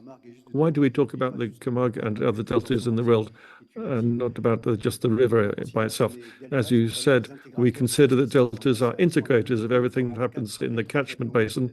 Over the last 3 or 4 years, we wanted to focus on deltas. Bangladesh, first of all, the Rhône Delta today, the Amazon next year, and perhaps the Mekong in the year after that. To come back to the words of welcome, earlier, all of the people who have spoken so far have talked about the need to decentralize the vision of Camargue, to have a broader objective. One piece of advice, if you want to decentralize, go to Bangladesh. That was a real shock for me. I know the deltas of Mediterranean and elsewhere is something, but in Bangladesh is another dimension. For me, Bangladesh was a poor country with extreme poverty, affected by cyclones and an impetuous, uncontrollable river, and a people who were going to disappear because of this river. As what I saw was a straight, proud, and dignified people who were living in this situation of impermanence, which is characteristic of all deltas around the world, which some deltas have lost, such as in the Camargue and other Mediterranean deltas. But this delta in Bangladesh, because of the strength and the power of the forces involved, the Brahmaputra is a river where you can't see the other bank, and where the floods are gigantic, which completely refashion the course of the river every year. Islands appear and disappear from one year to the next. The people live in this area. They live in a dignified way. They live with they're able to produce rice, and they don't call into question the existence of the river. They're not as sad or afraid of the river. It is the way they live. It is this impermanence in the physical environment in which they live, but also the impermanence of their lives that go together. For me, it was a wonderful experience, a great shock for me to see how these people lived. I don't know if you can imagine what Bangladesh is like. It's a quarter of the surface area of France, with 170 million people living in that area. And it's a whole country is a delta, in fact. It's a triple delta, in fact. The Ganges, which is comes from the south of Himalaya, Brahmaputra comes from the north of the Himalaya, and then another river which comes in from the west. So they are trapped between these three rivers with the cyclones and the unpredictable rivers, and they can't control anything because China and India are upstream and they're not really great friends of Bangladesh, and they manage these rivers upstream, so they have to deal with everything that happens and everything that the rivers send them. And despite that, Fauzi mentioned this term of livability, which we talked a lot about. In Bangladesh, livability is not seen something that is dual, either you can live there or not, but it's more a question of methods for living in a territory. How you can live in a territory which is changeable and it seems to be hostile, how you can live there in an acceptable way. For our European and Mediterranean models, we need to think again about livability, how we can reintroduce this impermanence of things, this kind of form of mobility, and to be able to live happily in these areas. That was for Bangladesh, but this visit, during this week, we had representations of different deltas from the Danube in the Ebro Delta in Spain, the Po Delta in Italy, the estuary of Tagus in Portugal, and representatives from the Netherlands about the double delta of the Rhine and the Escaut.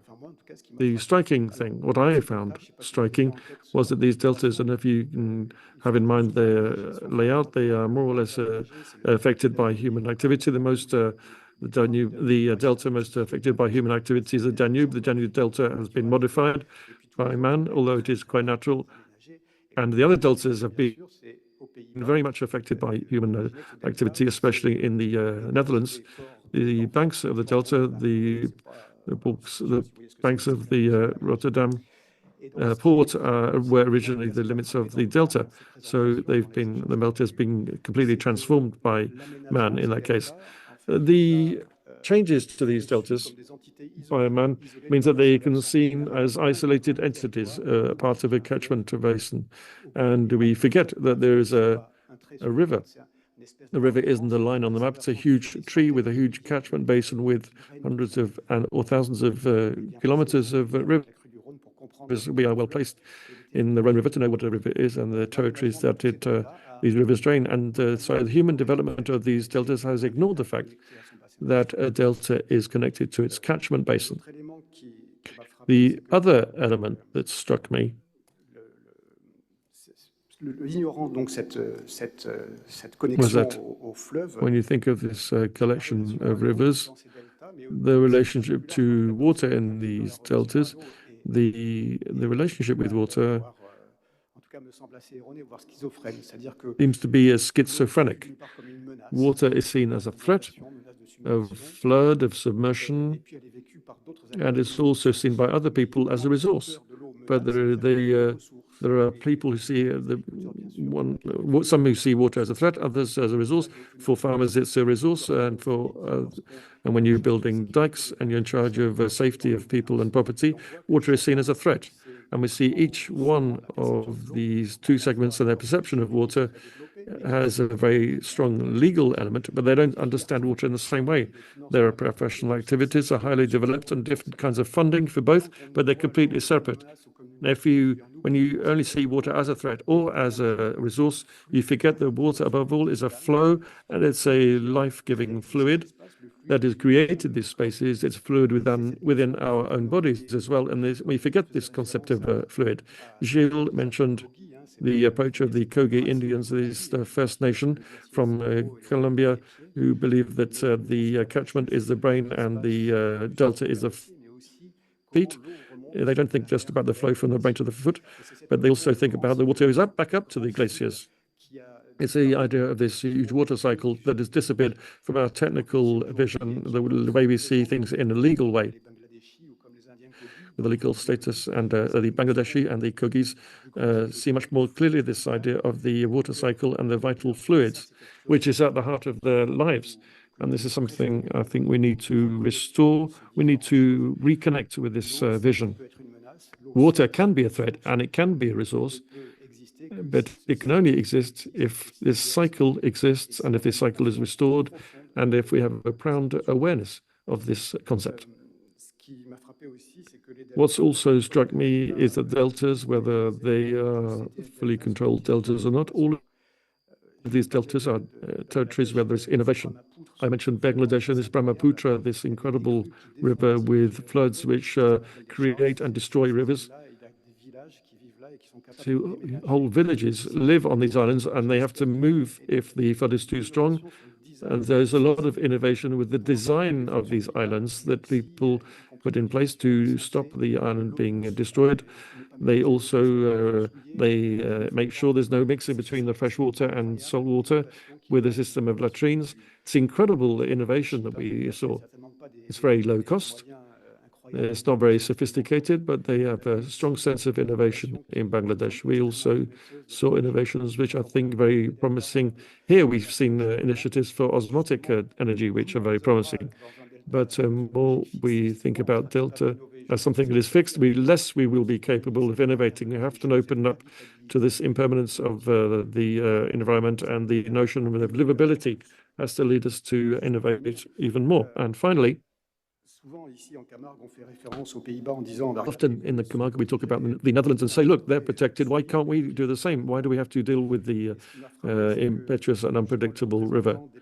And in fact, the representative of the Netherlands who talked about how the ports of Antwerp and Rotterdam manage the river. One of the problems is the low water level of the Rhône over there. The impacts of climate change, they have more water in the Netherlands in a massive manner, and in a country that is already below the sea level, and where they have developed spaces where in the polders where they are below the water level. This is extremely difficult. And this person who represented the Netherlands, who talked about this, said something which goes back to what Eric was saying earlier about Sicily, saying he was saying, should we just adapt the system, or do we have to move towards adaptive systems? I think the answer is in the question, should we just change things so that nothing can change, so that we can continue living in the same way as always have, or we have to move on to another system which is more adaptive and and aims to be resilient? This is a very profound thought, I think, which we need to take into account. Thank you. Merci, Jean. Thank you, Jean. I will move on with our last speaker of this panel, who is Catherine Daniel from Australia, from the Australian University and Water Engineering Committee. We'll be interested to see how in Australia they're able to anticipate and how she can enlighten us in our discussion here today. Thank you very much. First of all, hello, good afternoon, everybody. I was delighted to be here, and I would like to thank everybody for the incredibly warm welcome. It's a beautiful area that you live in. I've seen a lot of similarities between some of the things I have at home and what I've seen here. Just to give you a quick presentation, I come from Australia. I don't know whether I represent all of Australia, but when you have complex systems, I might be seen as someone who is undisciplined. I'm currently the director of a new school of cybernetics at the National Australian University, which is a school which is radically transdisciplinary, which means we have artists, we have engineers, environmentalists and sociologists, anthropologists and lawyers. We have entrepreneurs, people who were diplomats abroad, and everybody works together to try to navigate towards the future, which will be meaningful for the whole community and will be beneficial for everybody. This is the idea behind creating this school. What I wanted to say was that, let me say two things. First of all, this school is founded at Canberra, which is the capital of Australia. It's also the country of the Ngunnawal First Nation. Canberra is the country of the Ngunnawal First Nation. It's in the middle of the Murray-Darling River Basin, which is a transport river basin. There are with 40 different Aboriginal nations originally, and there are 4 states in Australia and 1 territory. So it's a huge catchment basin, a little bit smaller than France, but almost as big as France. And in this catchment basin, we have technologies even older than in the Mekong, with the First Nations who have technical systems for fish farming that are almost 40,000 years old. And in these fish farming systems, this aquaculture was a question of sharing between different groups and different people who needed to be mobile, because we are also a country where there aren't many averages. We have a lot of floods, we have a lot of droughts, and sometimes our farmers receive payments to compensate for flooding and drought at the same time.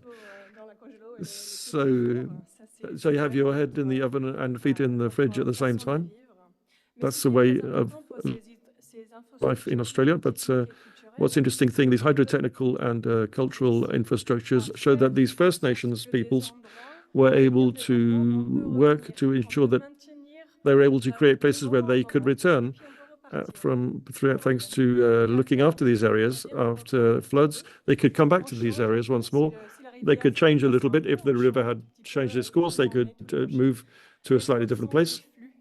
And the fish and the flows were taken into account. The people who would return when there were fish, they would do a ceremony and they would do lots of things together. So we tried to look at the same time at this kind of system, these systems which still continue to be used even today. Of course, there are conflicts with questions of colonization, etc. But these are things that continue, and we put that in perspective with all of these stories that we are told when we are children or teenagers. For example, I talk about the people who write science fiction. There is a very famous author, especially in the English-speaking world, called William Gibson, who wrote the first science fiction books about cybernetics and neuromancer technologies. And he said, the future is there, it just hasn't been distributed very evenly. What I found in Australia is that you can be one of the pieces of future that people can see. So in Australia, we are already experiencing climate change in a very profound way. Over the last 30 years, we are experiencing huge floods and droughts, massive fires, as you have seen here occasionally also. And sometimes the scale of these phenomena is changing. A few years ago, it so happens that 80% of the population of the whole of Australia was impacted by fires,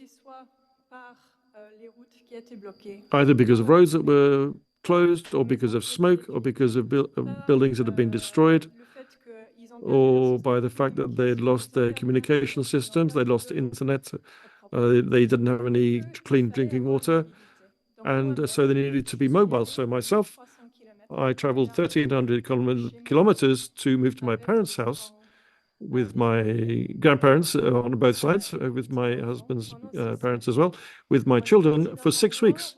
We moved from one place where we no had any air to breathe. We went to a place we had more air. The fires fortunately stopped.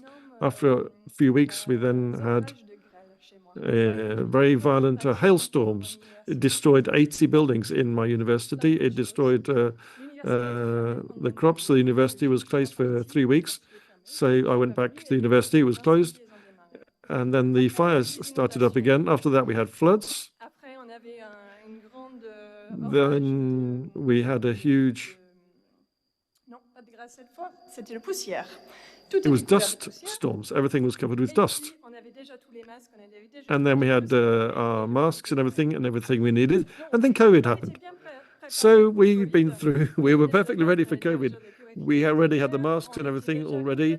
So the apocalypse had already started, so we were ready for COVID. But last we had some clean air, and then they closed the border, so everything was fine.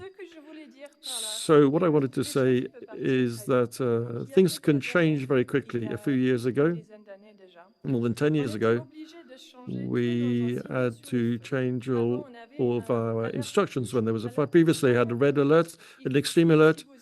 If you're not ready, you have to leave. If you want to, you can defend your own home, and you put things in place if necessary. So this was 15 years ago. We realized we had to have a black alert. A black alert now is a disaster alert. Everybody has to leave. Nobody can stay because even the firemen can't do anything. So why do I tell you all of this? Okay, not to scare you, but it's about anticipating anticipation. In fact, to be prepared, you have to look around the world to see what's going on. here, you're in a magnificent place. In Australia, there are magnificent places. We've got rice cotton, we've got vineyards, good wines, as I insist, yes, even good cheese. But there are times when extreme weather, flooding, and drought and fire bring us to the tipping point. And so we need data, we need to know how to work together, and we have to share all of that information. So we have we can do this through technology, we can do this through experience sharing. And I think it's important to be realistic and optimistic about the future. You know, I'm very optimistic, even after everything that I just described to you. I am always excited by the future and what we can do together. Thank you. Merci. Merci Thank you so much, Catherine. So maybe we'll start at the end of the table. 2 minutes each. I want a concrete proposal from each of you that you would like to present to the Camargue region, because that's really why we're here. We come for 5 days, but we want to mobilize, give you ideas. Gilles said he's here to connect with you to make some of these ideas work for you. So, Fauzi. Merci Sophie, je vais pas être très long. Okay, thank you, Sophie.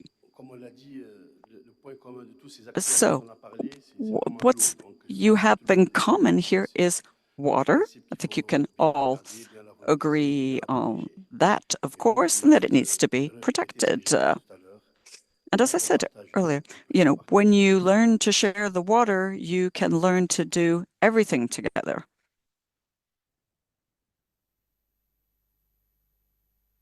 Je poursuis. My turn.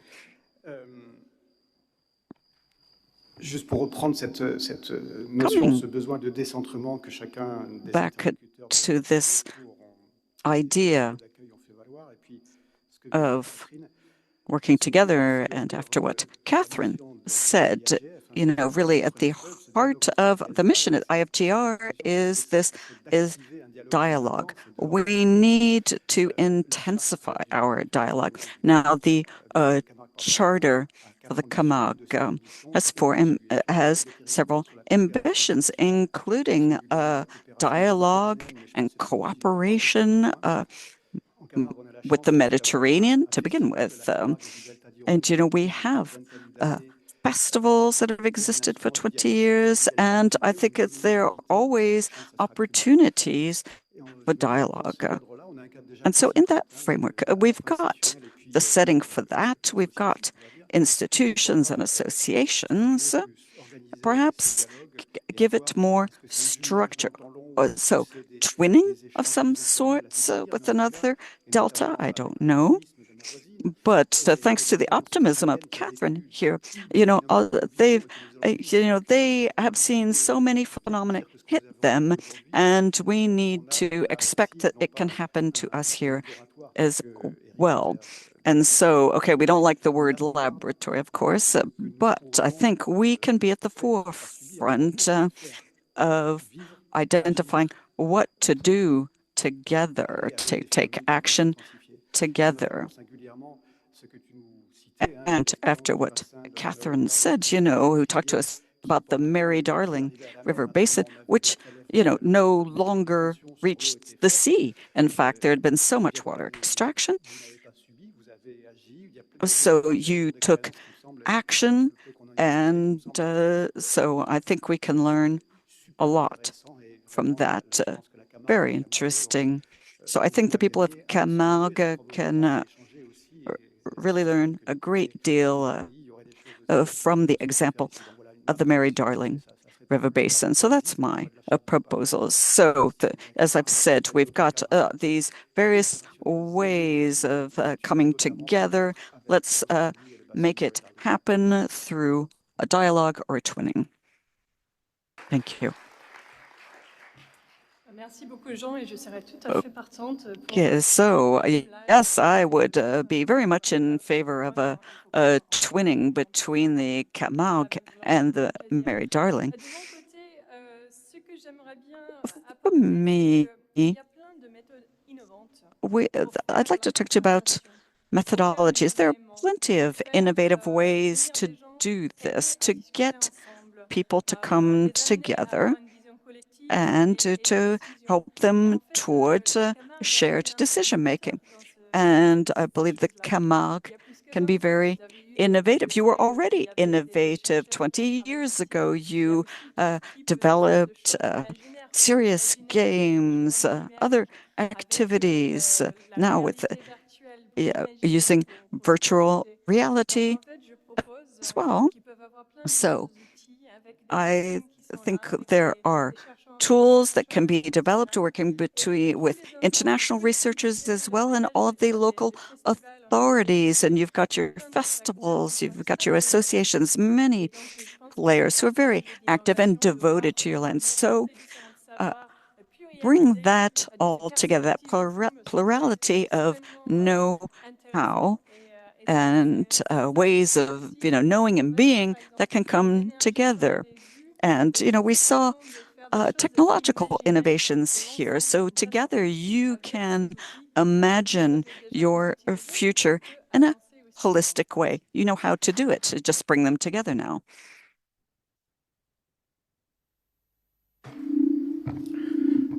J'aurais aimé passer avant Catherine, puisqu'elle m'a volé ma proposition. Well, Catherine stole my proposal in a way. But I think it is important to involve many types of players. And in very concrete terms, but modestly, as a historian, I don't know all of your academic resources here very well, but I think it is important to look to your local history, getting testimonials. There's a lot of oral history, popular history. I'm not talking about administrative history, but to look at what the local population considers part of their identity. There are a lot of little things, and you will lose them over time if you don't reconnect to it. Everybody thinks about heritage, but there's a lot of aspects of culture that can get lost in some ways. You've got your history of religions as well.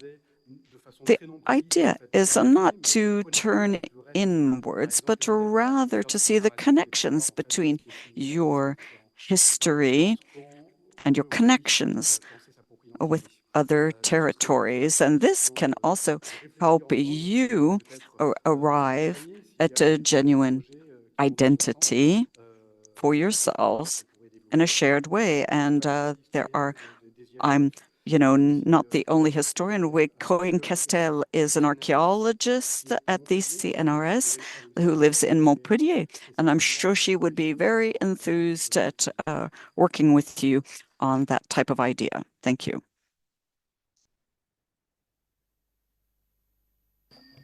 Alors de mon côté, je vais vous dire une chose très simple. So, I'd like to say something simple. A vision is hard to make it a reality if you don't have a project. You have plenty of projects. It's true. So I'm not going to just tell you to invent yet another project. But the important thing is that the project needs to establish your common base, a common understanding, and to get people to move beyond their limited set of beliefs. but also to make it a very living experience. You need a project that gets you to roll up your sleeves and do things together, experiment together. That is what you need to be looking for. And so, there's the Rhône Festival. In Lyon, there's a Rhône Festival as well, and Geneva hopes to host a similar one.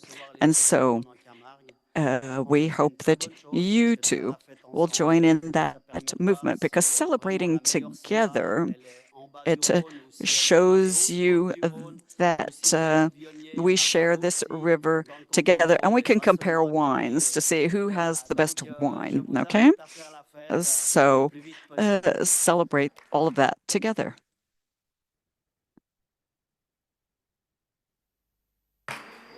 Alors moi, je vais écrire une For me, nouvelle version de Roméo et Juliette.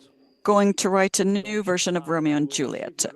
So there'll be violence and love between Romeo, who is a researcher specialized in Hurons, and Juliet, who is a magnificent Dutch woman specialized in dikes.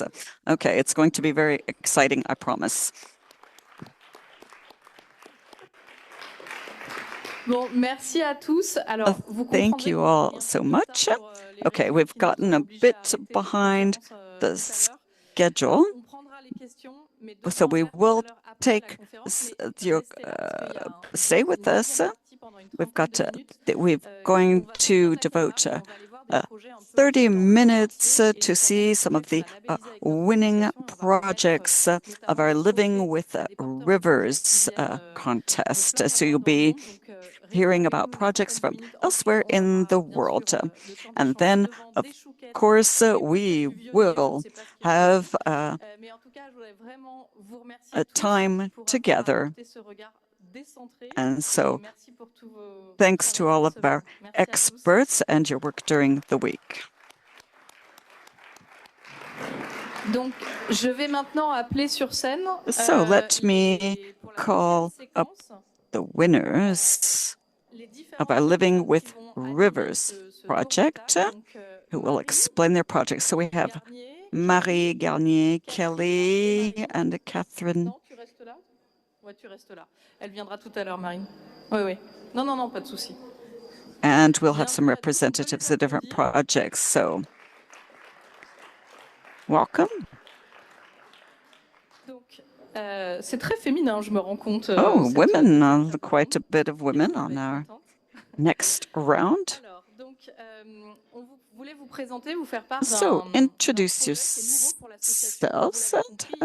So, as we've mentioned before, we were created as a network of experts in different disciplines, but more and more we decided it was important for us to support projects in different territories. And so we launched a call for projects, and we received quite a few candidates. And 3 were selected according to a certain number of criteria. And so we did the call for projects. We awarded the Living with Rivers designation to a number of projects. So you can see all of the different projects that we received here on different themes. So 37 projects received the status, the Living with Rivers label, but not just in France, including internationally. And we'll launch a new round of call for projects next year. And the awards will be given to a certain number of them. So before I hand over to our project leaders, I've got a 2-minute video, and I think you'll understand what we're trying to do with the Living with Rivers project.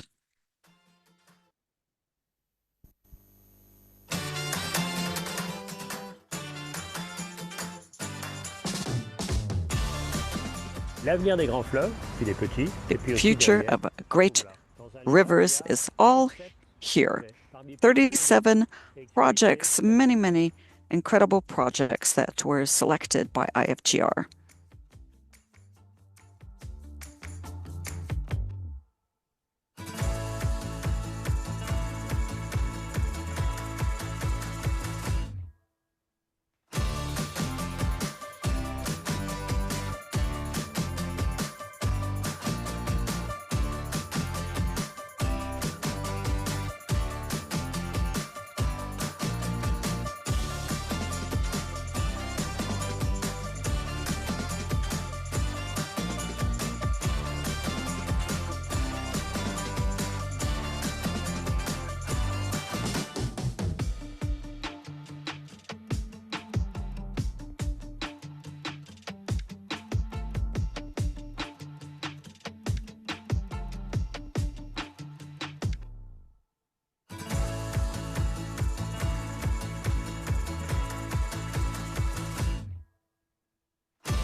Applaudir.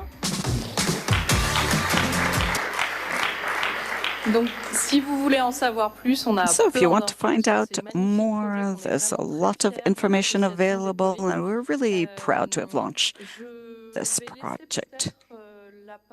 So now, let's hand over to Marina, who has been coordinating Living with Rivers. She will introduce the project, and then we'll hear from our project leaders. Hello, everyone.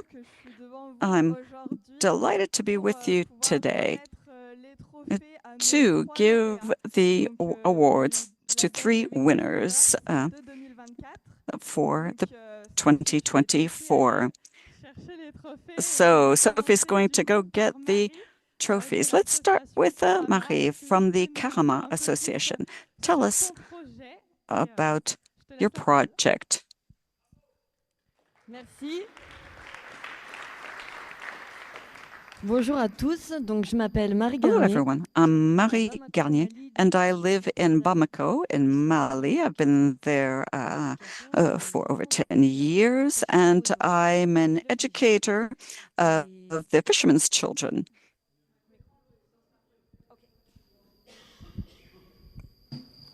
Voilà. Donc je travaille en fait avec des enfants. So I work with fishermen's children in Bamako. I've been there and we built a school in the middle of the Niger River. We've got 300 children who had never been to school before. So we've developed various activities with them and also working to raise awareness about the river and the environment. The children, of course, know the river well, but only just their little piece of the river. They didn't really know what a river source is, what a lake is, what a marsh is. They didn't know any of that. So we thought, oh, well, let's make a learning tool for them and do it through games. And we know that children learn best through games. So that's why we decided to create this game, to get the children to understand the river and its different parts and the water cycle. And so the children can understand more about the river, which is such a strong part of the local identity. And things worked quite well, in fact. So we submitted our project to the IFGR's program of Living with Rivers. And thanks to the award, we're going to be able to disseminate it to the 4 countries, Guinea, Mali, Nigeria, and Niger, so that the children of those 4 countries along the Niger will get a better understanding of the river. It's the main goal is to help them know their river better. And, you know, like most rivers, it is a very beautiful thing. And if you learn about the river, you love the river, and you're more dedicated to protecting it. And so we want the younger generation to learn to protect what is such an important part of their lives. So I can say a few words about the game.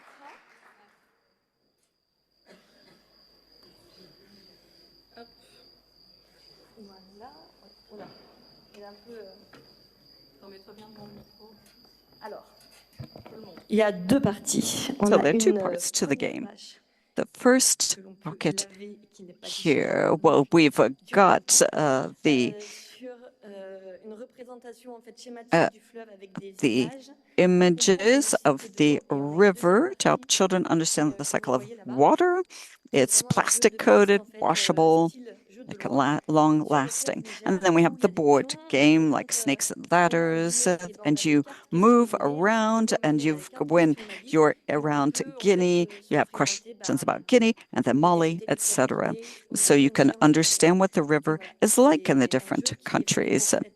And so the game is to help the children learn about everything that's going on, be it, you know, cultural, agricultural, ecological, lots of different types of questions. And then the children are called on to create a song, for example, and the adults like it a lot as well.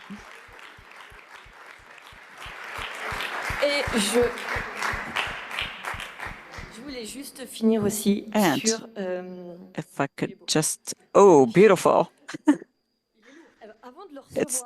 So I would like to give a trophy to IFGR as well. It's called the Tiawara. It's from Mali. It's for the great cultivators, we call them, the people who have pulled in the biggest harvest. And to me, being with the IFGR team here has really nourished me in so many ways. It's an incredible team. They're very benevolent, and I'm sure that we can all benefit from what they do.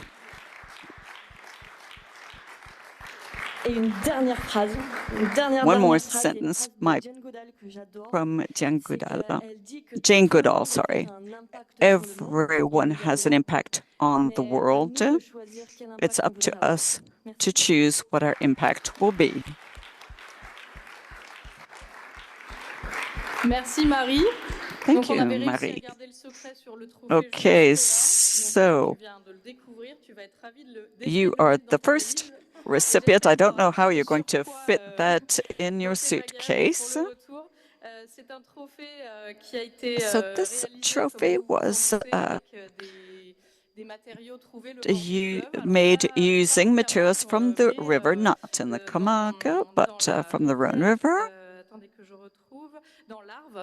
Sorry, from the Arles River, which is a tributary, made by Yves Perraudin, who lives in Annemasse, and who made this beautiful trophy that we find reflects very much the spirit of our program.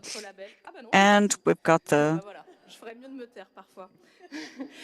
with the logo of our association. So congratulations, Marie. Please keep us informed about your project.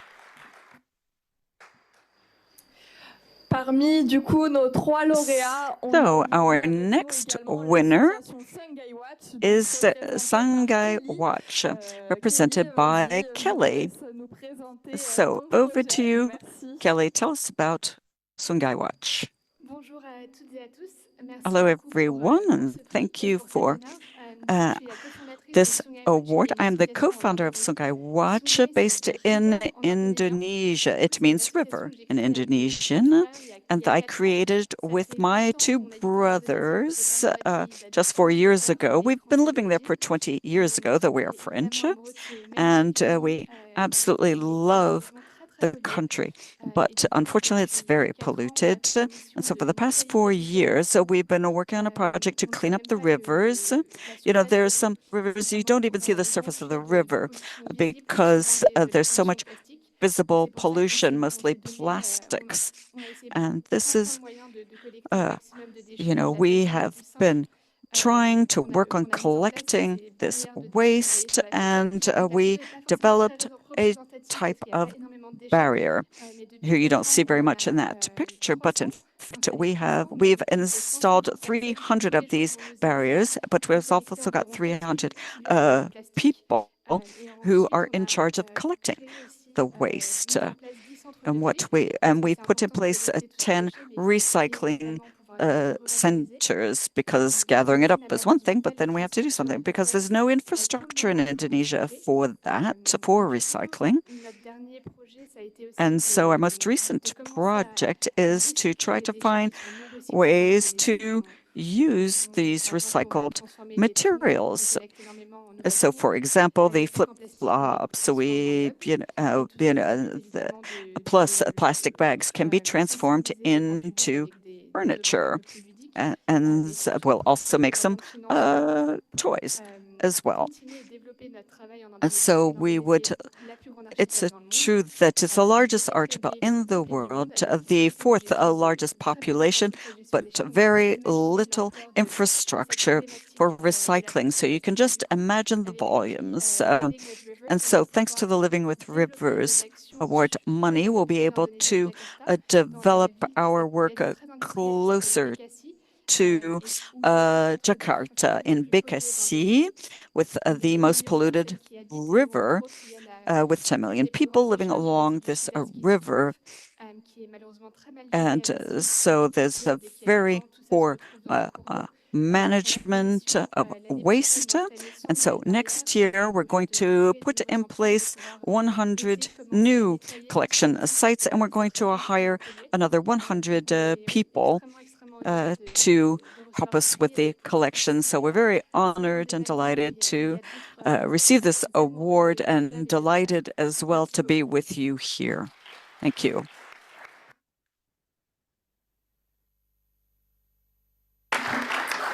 Merci Kelly.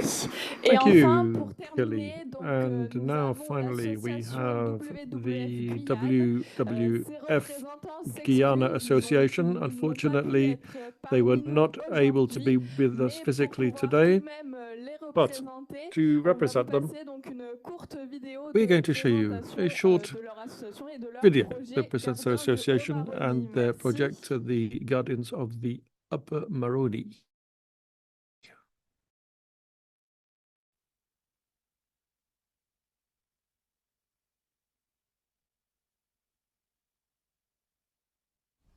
Bonjour, je suis Clément Villien, chef du projet Gardien du My name Maroni. is Godin. I'm going to talk to you about this project of the Guardians of the Maroni. It's the river sea is 600 kilometers long in the border between Ghana and Suriname. It is an important river for many indigenous peoples whose catchment basin, more than 5,000 square kilometers, is almost entirely covered by tropical rainforests with huge biodiversity. Unfortunately, it's increasingly threatened by human activity over the last 30 years. The consequences, health consequences due to contamination by mercury. This also affects the fish populations. To contribute fighting against this threat, the project of the Guardians has been co-built with the Rhône populations to help the populations collect data about the environment and the consequences of the pollution. At the beginning of 2024, 4 people have been recruited to carry out this work. Hello, my name is Ali Apour. I'm the coordinator of the Guardians project on the Upper Rhône. We're going to measure the quality of the water. We're going to map the destruction caused by the illegal operations and identify threatened animals. My name is Palawan Njonda. I'm going to be monitoring water quality. C'est ce qui me plaît dans ce projet, en tant que responsable du piège photo, de montrer aux gens des photos des animaux. I'm going to take photographs of the food we're able to collect. I am going to carry out mapping as part of the project. What I find interesting in the project is to prevent illegal fishing and deforestation. In addition, this project will support a fish farming experiment using traditional and technical methods to farm fish that are not affected by pollution. This project helps to prevent illegal activities and its effects of pollution to protect the peoples on the banks of the Upper Rhône. We hope that this project will be deployed. We know that there are about 60 people following us remotely. We want this label to be better known so that the information arrives to the project leaders. The project leaders are not always watching the social networks. It's a good thing too, otherwise they wouldn't do much else. The important thing is for the information to get to them, so to these potential prize winners, so they can be selected and shortlisted by our jury, which has 10 members of our association. So the next call for projects will be organized in 2025, beginning of 2025. Okay.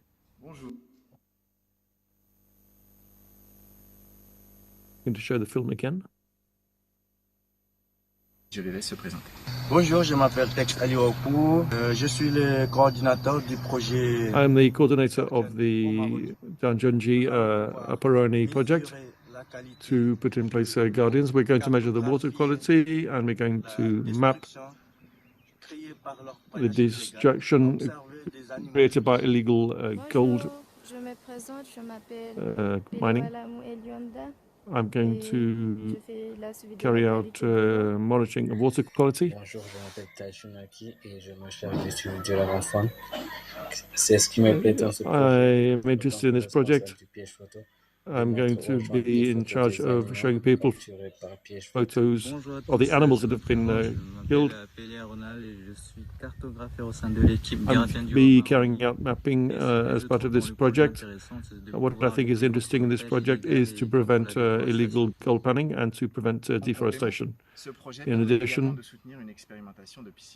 we're going to support a fish farming experiment based on natural and traditional techniques to provide non-polluted fish to the villages. This project helps to prevent illegal gold panning and its deleterious effects and to improve the living conditions of the people living along the banks of the Rhône.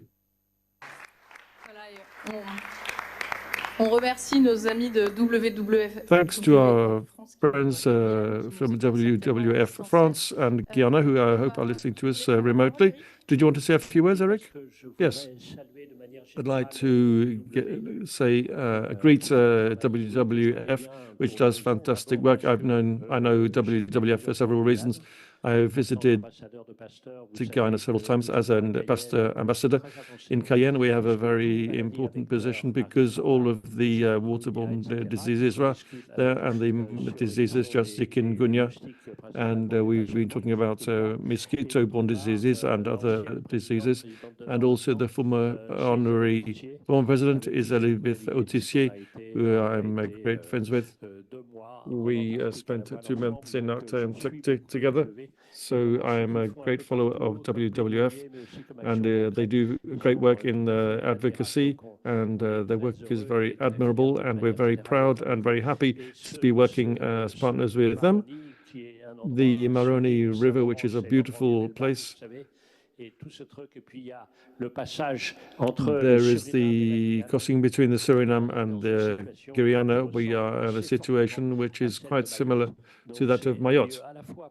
It's a place where there's environmental impacts being caused by illegal gold panning, where it's it's a place where there are a lot of particularly harmful activities are taking place at the moment. Okay, stay with us, Eric. So the last part is a very special prize we wanted to give. As we received a lot of projects, we thought, great, we're going to be able to give prizes to lots of people. In fact, there are also projects which we think are so virtuous and which are so beneficial to local communities that we wanted to curate an honorary prize, which Eric is going to give. We don't have any trophies. We need to give some little trophies, perhaps. We can do this. We're going to give an honorary prize to the overall work of the Friendship Association that Catherine is representing here today. I'd like to hand over to you now, Catherine.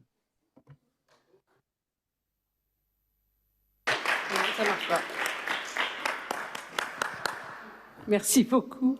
Thank you very much. Merci à toutes et à tous. Thank you, everybody, de votre présence et de ce for being here and for this honorary prize. I'm here to represent the Friendship Association. I have not done anything to deserve this prize. Personally, I've only just taken up my position as at the French office of Friendship. However, I represent the association's president and the founder of the NGO, who is in Bangladesh, in Dhaka.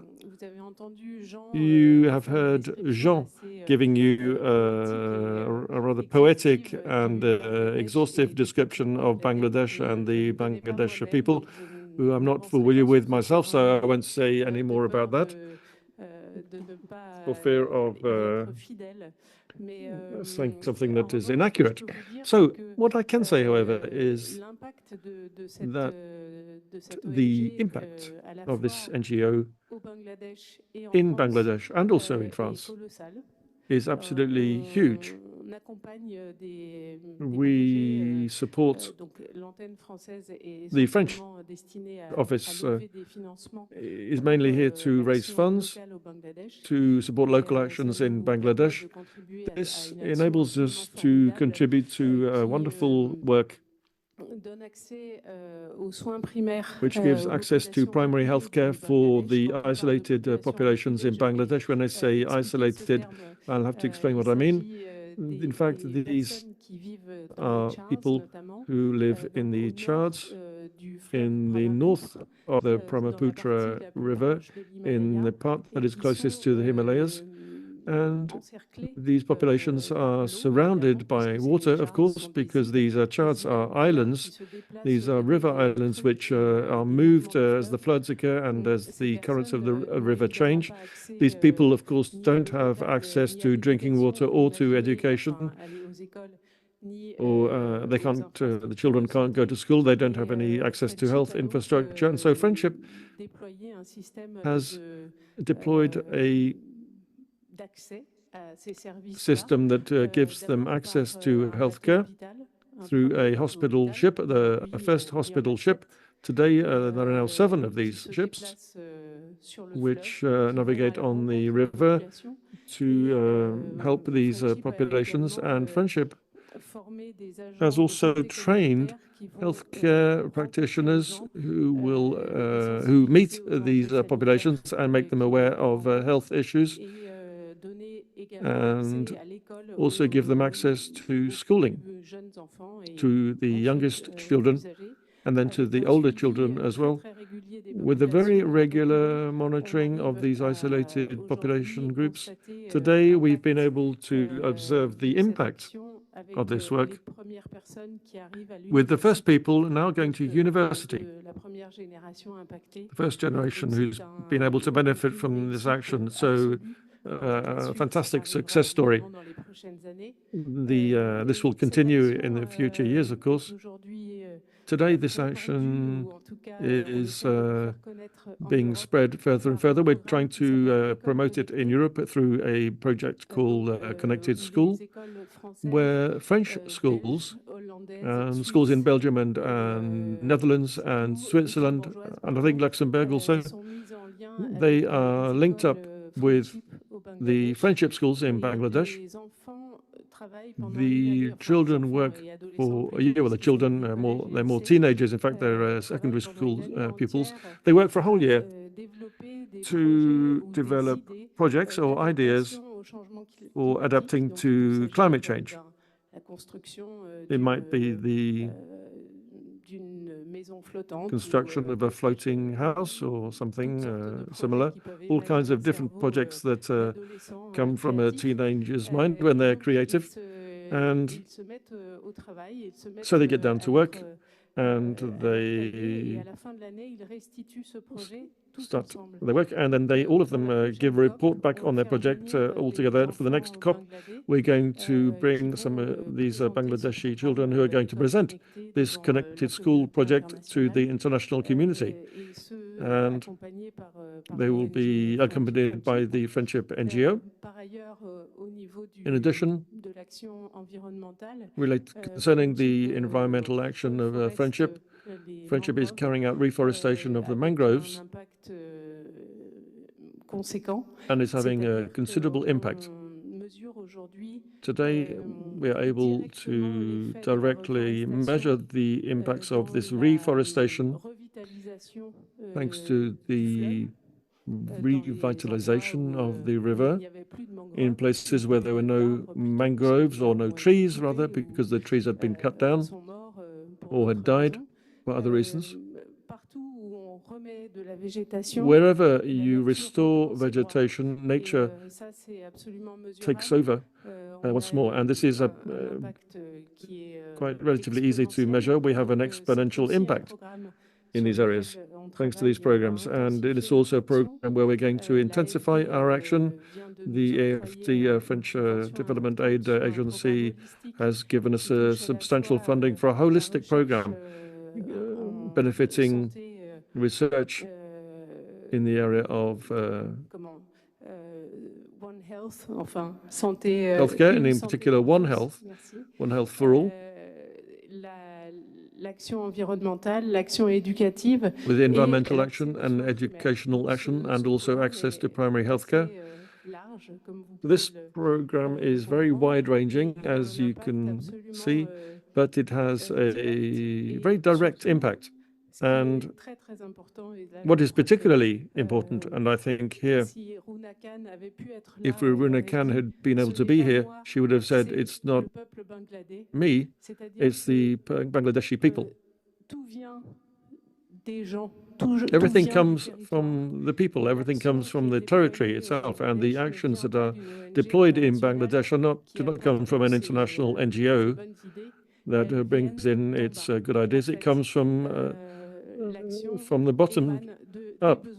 The action is based on the needs of the population, and this is really the key message that I would like to convey to you today. If Friendship is a success today in such a clear way, it's because it's based on the needs of the population. Thank you.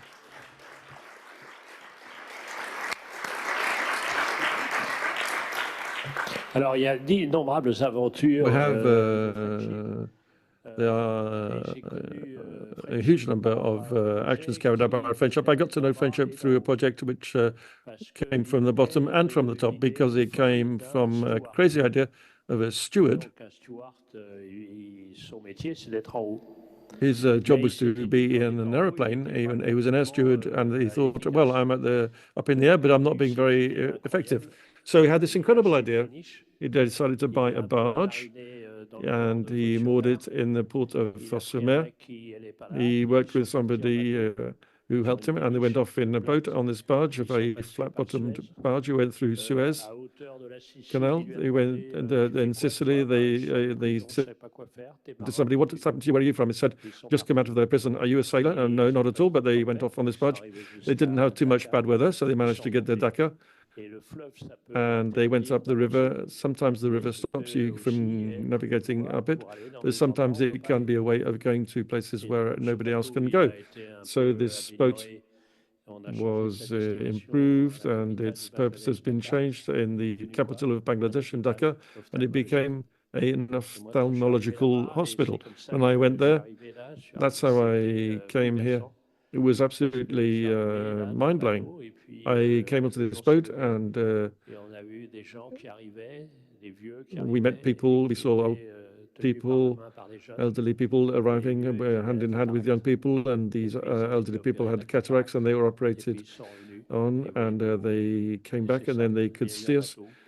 So there was a boat there, 1, 2, 5, and 7 of these boats. So this is what happened. So in the area of health and education,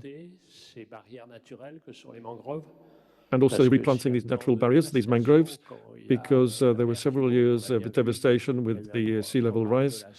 There was a program set up by the CNR for the Red River in Vietnam. Of course, you can resist. As we've gradually reduced these natural barriers, these mangroves, there's no longer any resist when the ocean is unleashed. So we'd like to praise the actions of these NGOs. What our idea is that one person, as you've seen, can do amazing things. Her name is Marie, who I admire very much.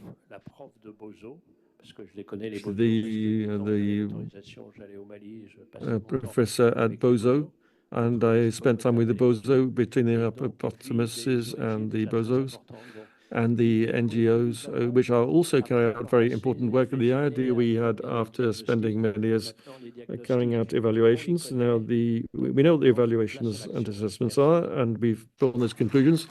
Now we need to take action. Donc, en tout cas, on est très fiers. In any case, we're very proud and very happy to welcome you into the Living with Rivers community, all of you. And we are looking forward to supporting you, what you do in the field. And well done to everybody, and well done to all of the project leaders in the field. We hope to have projects in Camargue next year. We started with pink flamingos, and now we are ending with hippopotamuses. I'd like to thank you, everybody. And finally, I'd like to ask Pierre-Olivier Boyer to join us. He's one of our sponsors, because to do everything you're seeing here, we need to have sponsors. Avant de te laisser la parole. Donc, before I hand over to you, you know that the Compagnie Nationale de Rhône is one of our members, founder members. We're trying to new communities of sponsors to support all of these wonderful actions and projects. So I'll hand over to you now, so that you can tell us what you think and how you feel. Thank you very much. Thank you for allowing me to say a few words. The company I represent is the VCAM company, which is a French cement company, which shares the convictions of the IFGR, and that is why we have decided to work as a sponsor and to support all of these prizes, which have been given by IFGR. VCAM, just to say that we began because of a problem with water, a problem with a river, because we are a family-owned French company, and Louis Vica, who gave his name to the company, was confronted in 1912, had a problem because he didn't have enough mortar to build his bridge over a bridge, and he developed a special type of mortar, which is now the mortar that we distribute around the world, and this makes it possible to overcome challenges that we've been talking about. But today we'll talk about climate change, and also the question of improving industrial process with decarbonisation and the use of the circular economy. And so all of this is also linked to the river, because decarbonisation and the circular economy also use rivers. and we are present on the Rhône River at the beginning and also at the end, because we have subsidiary in Switzerland, and we also present here in the Camargue and in Foss. So it's a subject that we are very concerned by. We are also very much aware that with the sea level rise, this is going to put in danger a lot of different balances, in particularly the organization of ports, who are going to have to make in place the necessary adaptations. These are all subjects which require transformation of our processes and also adaptation to climate change, which are going to require the construction and adaptation activities. So I'd like to say a big thank you to the prize winners. Also to say that our club of sponsors is not closed. We would love to welcome other companies who would like to join us in this gesture. I'd like to say well done to Eric and all of his teams who every day enable IF to do their work, and the experts from around the world. And next year we will be in Brazil. Vika is present already in Brazil, and in Brazil there are many challenges linked to rivers that we work on every day in a very concrete manner. Thank you very much. Merci beaucoup. Thank you very much. And finally, I'll hand over to you, Eric, for all the closing words. Yes, I'm very happy to be here. This is a new impetus that has been given to our association. Thanks to this new sponsor, we have lots of projects. You can bring us your projects. You can join us. And you can see we have this wonderful team with us. It's a call for help to preserve biodiversity, and to the leadership of IFGR. We only have women. I'm all by myself. So for the sake of biodiversity, please join me. Thank you. Merci à tous. Alors, Laurence nous a rejoint. Je ne t'avais pas vu. Laurence has joined us. I hadn't seen you. I do apologize. A few more moments, a few more minutes. No, Eric, you're not going to have the last word. This is a women's association. You didn't realize that. Non, simplement pour vous dire que. No, it's just to say that my name is Laurie Boncel. I'm the president of the directors board of CNR. I'm sure that has been said from the very beginning. I had planned to be with you for this session. I was with all of you on Monday, but the Rhône had decided otherwise, and so I have been with my teams on the Vallebrec site this afternoon. Everything is okay, everything's under control. So I wasn't able to hear what you had to say this afternoon. I arrived just now, just for the prize giving, and we would like IFGR, above and beyond its role as doing advocacy work about rivers. We also wanted to talk about the projects, and that's why today you have these excellent prize winners, all women, who have been given these Living with Rivers prizes. Well, that's why we think it's important to continue in the same way, but also, of course, to continue loving and protecting our rivers. So I would like to just reinforce the CNR support of this association, and to say well done to the team of women, and to Eric, and to everybody who has participated in the organization of this week.